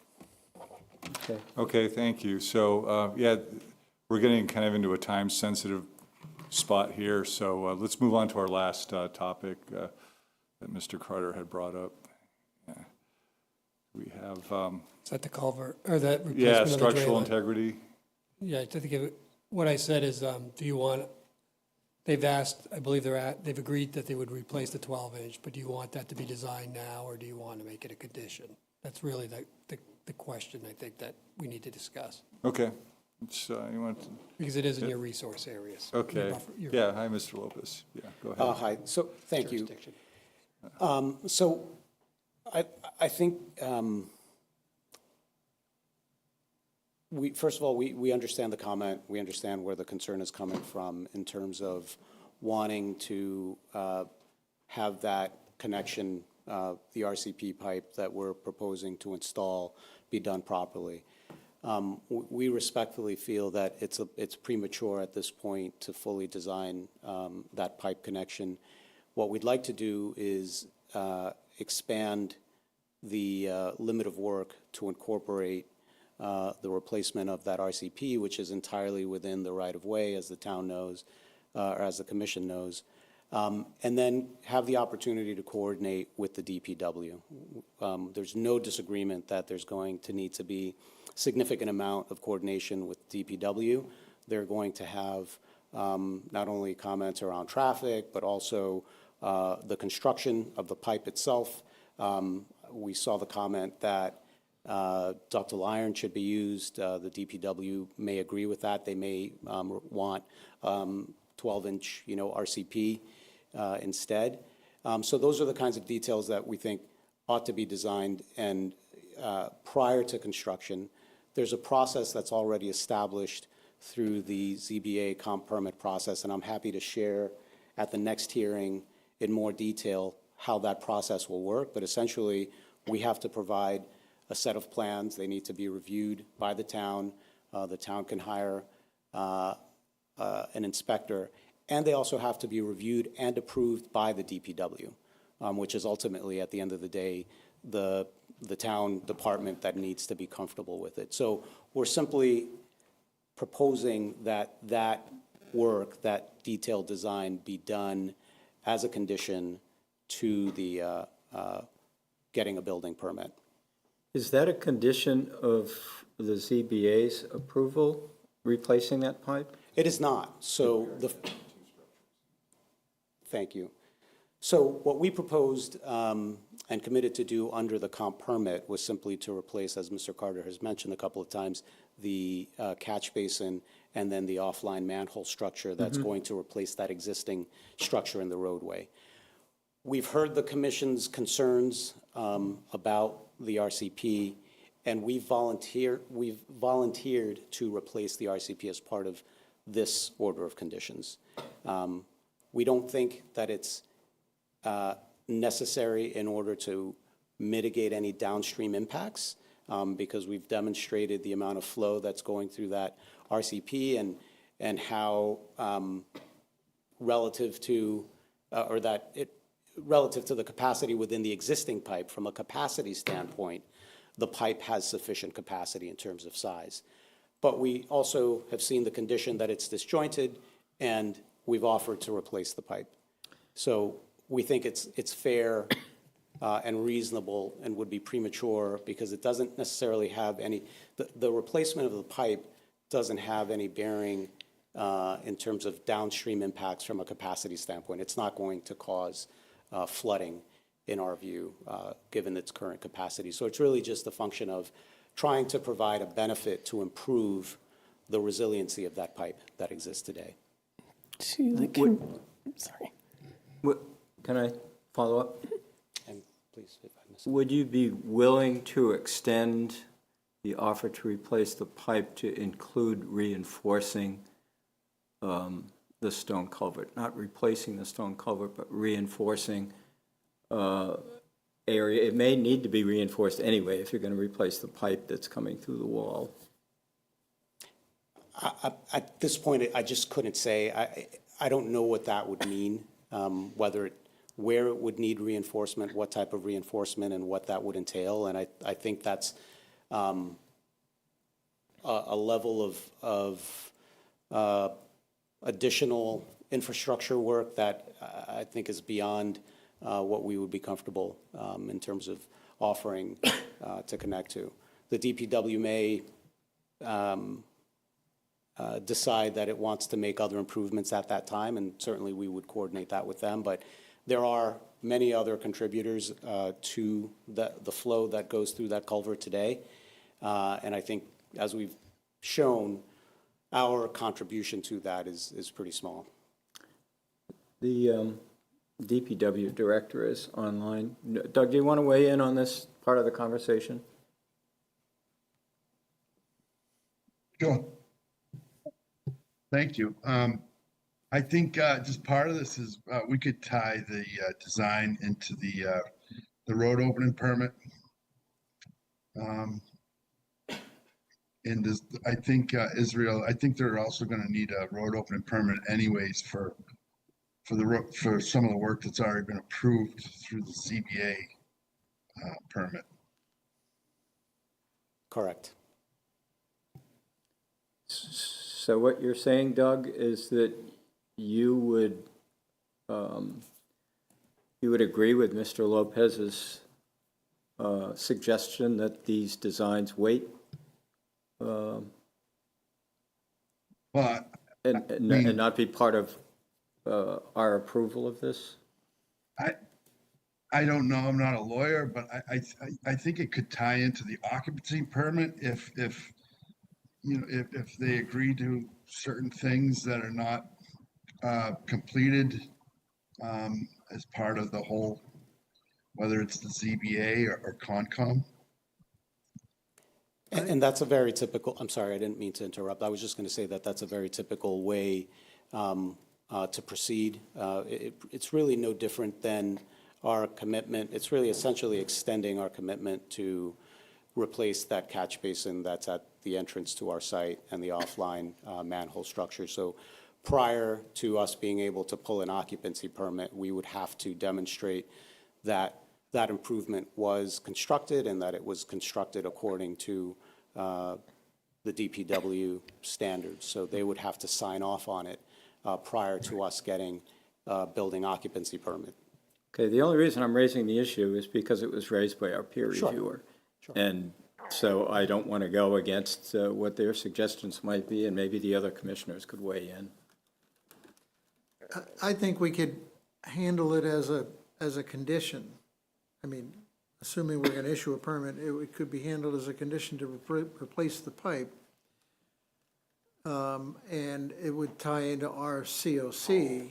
We obviously wouldn't be issuing a COC until that got done. The question is whether or not an occupancy certificate would be issued before the COC was issued? Because that would certainly hold that up. Well, there is a requirement within the comp permit that says that we have to complete all improvements, you know, on-site and off-site improvements. So that would be captured within that. Okay. To the commission, just to Mike Carter's earlier point as well, not from a stormwater perspective, but from a wetlands perspective, at least the end of the pipe, estimating on Mass Mapper, which could be wrong, at least 50 feet of it is within 100 feet of a wetland. So if you do condition it to be designed and is not part of the approved plans, that condition should include at minimum an RDA filing separately for the replacement of that pipe because it is within your buffer zone. Well, what we would be doing is we would be including that work. So all of that work is currently within disturbed area, within the right-of-way. We would be including, the plans would show where the limit of work would be associated with the installation of that pipe, so it would be captured under the current application. And I don't know if you wanted to add anything. Yeah, sure. That's why I brought this up. Not so much, I think that they can permit it through the DPW with Doug, but you're approving work inside a buffer zone. And if you're making a condition, that's fine, but, you know, it's, you might want to put in your condition that it's subject to you guys reviewing the plan before. Yeah, we could do that. You know, Sure. just, or Becca, and then Becca, you know, because that is a resource area, that the stream, and then you go 100 feet back, that's 100 feet of that pipe is in that resource, in your jurisdiction. And I just don't want you to make sure you have your protection. And, you know, maybe the condition is that work needs to be done before, I know Becca probably has to sign off on things before any occupancy. That's probably the most critical thing here, to be honest with you. Any response to that? No, I think that makes sense. I think it could be, certainly, we'd be a condition to an occupancy permit, be a condition to getting a certificate of compliance. I think those, that Is would the work. connection to the culvert, the 3x4 culvert under the roadway, It's in the gutter line, in the gutter, as best as I can tell. under the pavement? No, or off the edge of Just the off the pavement. edge of the pavement? As best as we could tell, it's just based upon the information we have. Okay. Agree. I agree with that. I had the pleasure of going up there and looking at it from the ground and the surface, and the grate is in the shoulder. And I agree with everything Israel said. Just to be clear, we will show that connection, that pipe replacement. We'll expand our viewport to show the full length of it, show it at a schematic, essentially what's on the screen right now, show at a conceptual level, outline some basics, the sequencing of work, approvals that need to be obtained, show the buffer zones that have been referred to by other applications in front of the commission, show it at a conceptual level, but the detailed design and coordination with DPW occur prior to occupancy, in the construction of it prior to occupancy. I mean, typically for a culvert, for a pipe like this, like a drain pipe, it's a line on a plan and a cross-section of a trench that shows you what the trench detail is. I mean, that's pretty much all you do for a plan, isn't it? Yeah, if he presented this as part of your plans and your documents as a schematic, and then he needs to go get his permit from DPW, and they'll have to do a And higher you get level. and a trench detail. I mean, what more do you need? He already has a Well, trench. the other utilities, I'm sorry to interrupt, but Well, yeah, I mean, you want to make sure you're not cutting through gas lines and water lines and such, but. right. But that's not necessarily what we need to worry about. We're in agreement. And I think if they come with a full plan to Doug, for the DPW, then you've approved this work under this order, and then no one has to come back and do an RDA or anything like that. If he gives us a plan that, you know, shows the buffer, and there's already flagged on that side, so you can, it's pretty much just go 100 feet parallel with it. I was thinking, I believe your letter mentioned that the conservation agent provided you with those 90 Waverly Street drawings. We could digitize them and show them on our plan. So we're all Yeah, in agreement that's here a on solution. moving forward? Okay, Yeah, thank you. Yes. okay, thanks, All right, Doug. thanks. Thank you very much. Okay, well, that kind of covered the 3 points. Is anyone from the public, or Bill and Preston first, do you have anything, would you like to weigh in? No from Preston? No from Bill? Anyone from the audience? In-house? Can we get the full view here of who's online? I'm not controlling the TV view right now. Okay. There you go. All right. Doesn't look like it. No, I'm not seeing any questions. So what's next? We want to schedule another, continue this? Yes, I know Mr. Lopez wanted to discuss that. Before we, sorry, one last thing on the technical comments. I stumbled through an explanation of the dewatering. Mr. Lopez did a much better explanation of a more appropriate time to submit that. I don't believe we left that with clarity if the commission is requesting that now or prior to construction.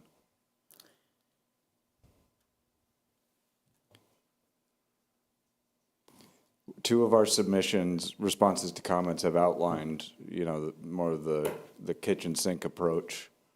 So it is on the record what is typical for a project like this and what will be submitted, but I don't believe we've received direction yet.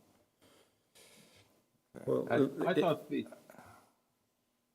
I thought the explanation you gave of not being able to give anything more than a general, these are the things we might do, so it was a good argument for waiting. This is obviously, this stretch of 40Bs is unusual for us. So we have a certain protocol that we usually ask for with smaller projects.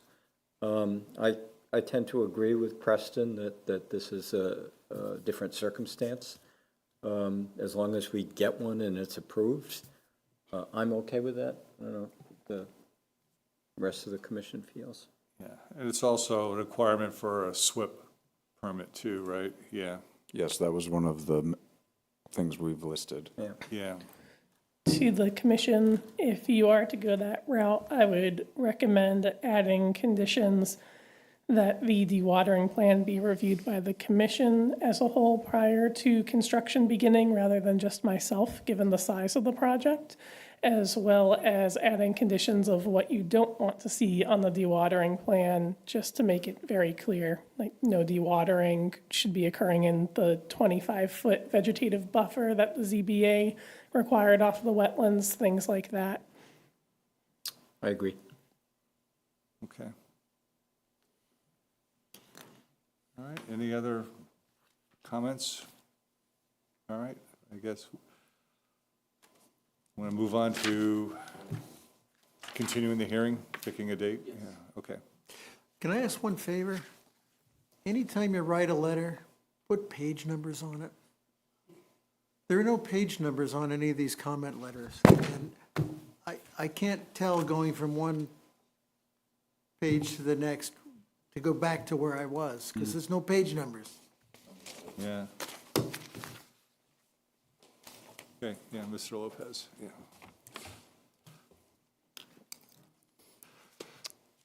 So my understanding from what Beck had mentioned that we're kind of short on days this month for this particular room. Yeah, it's just not happening. Yep. Okay. So, So yep. we're looking at March? March 2nd would be the next date that had been previously discussed. Okay. The issue with March 2nd that we were made aware of earlier today is the second 40B is scheduled to begin that evening. What we did, I believe, with your application is we had kind of a preliminary hearing to set the ground rules. I assume that we'll probably do the same thing with that. So that probably would be the first thing on the agenda on the 2nd.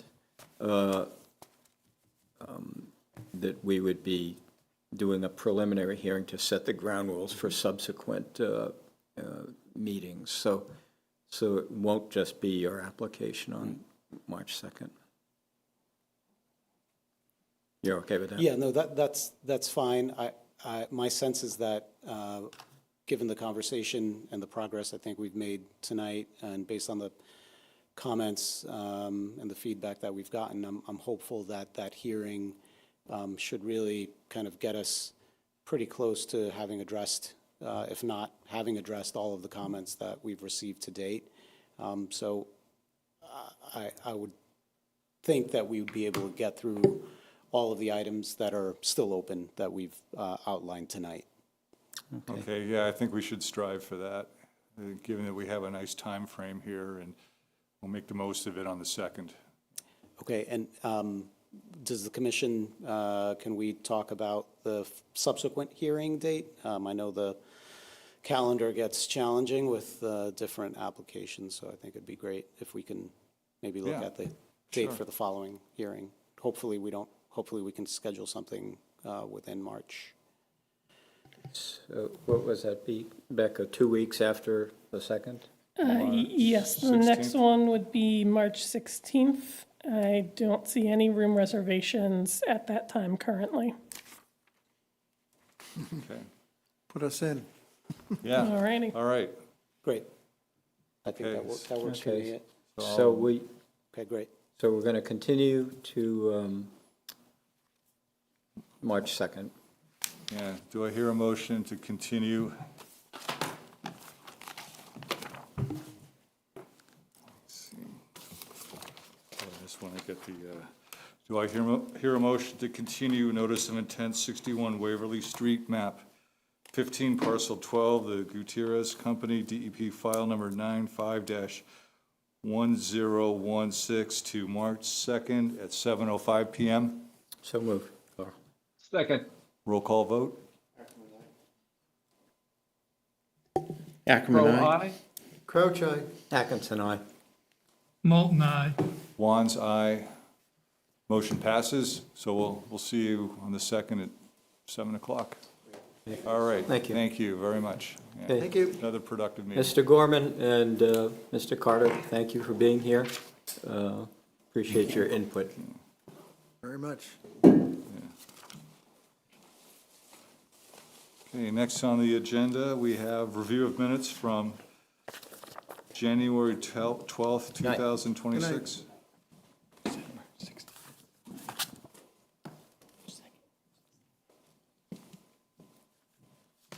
Who sent this over? To the commission, just give me 1 second to get that up. Send it over? Sure.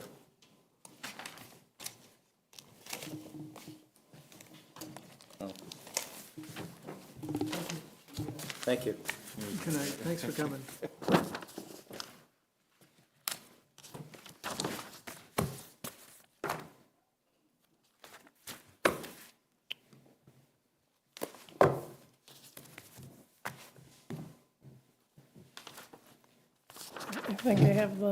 I think I have Jean's comment version up. I had a couple of minor comments. I'm trying to find them here.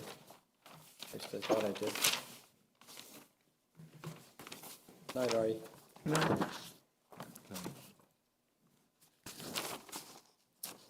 Okay. Again, I don't have numbers on my lines here, so I'm on page 4.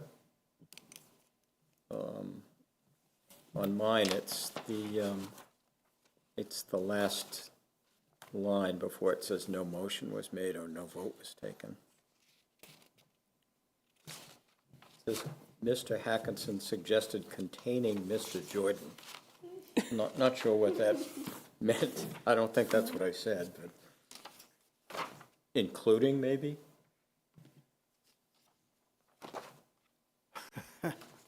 Trying to find, there it is. What was that one? I did say to include his wetland scientist. Pond Is Street. that what it should have been? Oh, yeah, no, I think it was to include Mr. Jordan in the correspondence we were sending out. Yeah, right, Yeah. but not containing him. Yeah. Okay, I had a couple more quick ones, and I didn't catch that. next page, Becca, in the discussion about Warren Woods, on line 5 of that first paragraph. Is that where we are? I believe so. Okay, Mr. Hackinson added that the hunter had been allowed to go back into the woods to retrieve the deer. In the next few days afterward, the hunter was still searching. Wasn't the next few days, it was just the day after. Or the following day, but it wasn't multiple days. I just say next day, the hunter was still searching. The next paragraph down, again, this is minor. Third line, it says AI, except it's I believe it should be a capital I. Yeah, I was going to do that, but I didn't.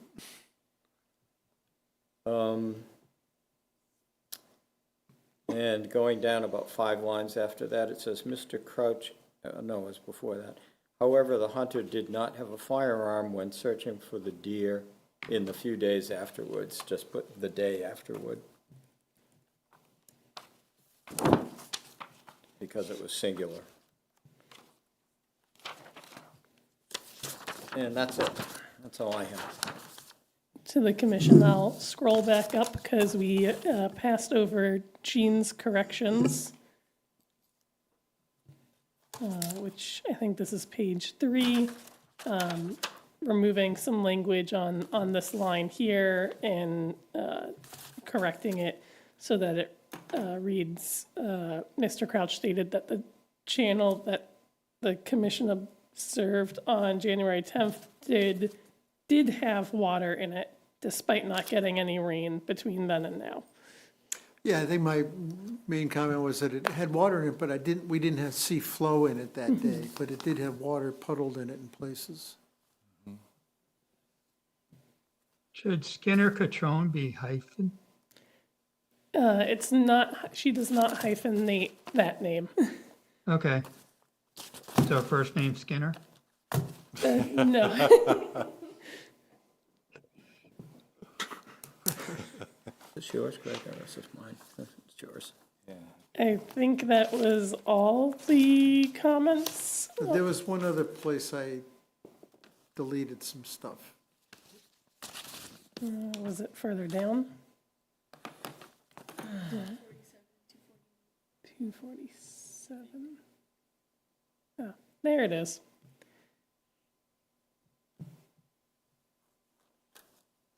Instead of very detailed discussions will be had, change to there will be very detailed discussions. Yeah, you don't typically end a sentence with the word had. Unless you said, Make it I've not been passive had. voice. I've been had. Eliminated passive voice, that's good. And that's the Or- end of or the minutes. at, where it's at. That's fine. That's the end of the minutes unless you want to go through the page of documents. Nope. Yeah, I don't look through those. I'll make a motion to accept the minutes of January 12th, 2026 as amended. Second, Roll call vote? Ackerman, aye. Crow, aye. Crouch eye. Atkinson, aye. Moulton, aye. Wands, aye. Motion passes. Meeting minutes are accepted from January 12th, 2026. All right, so we got member prerogatives. Any prerogatives from the commission? Just clarificate, our next meeting is next Monday and it's regularly scheduled, correct? That is correct. Okay. All right. And that's virtual?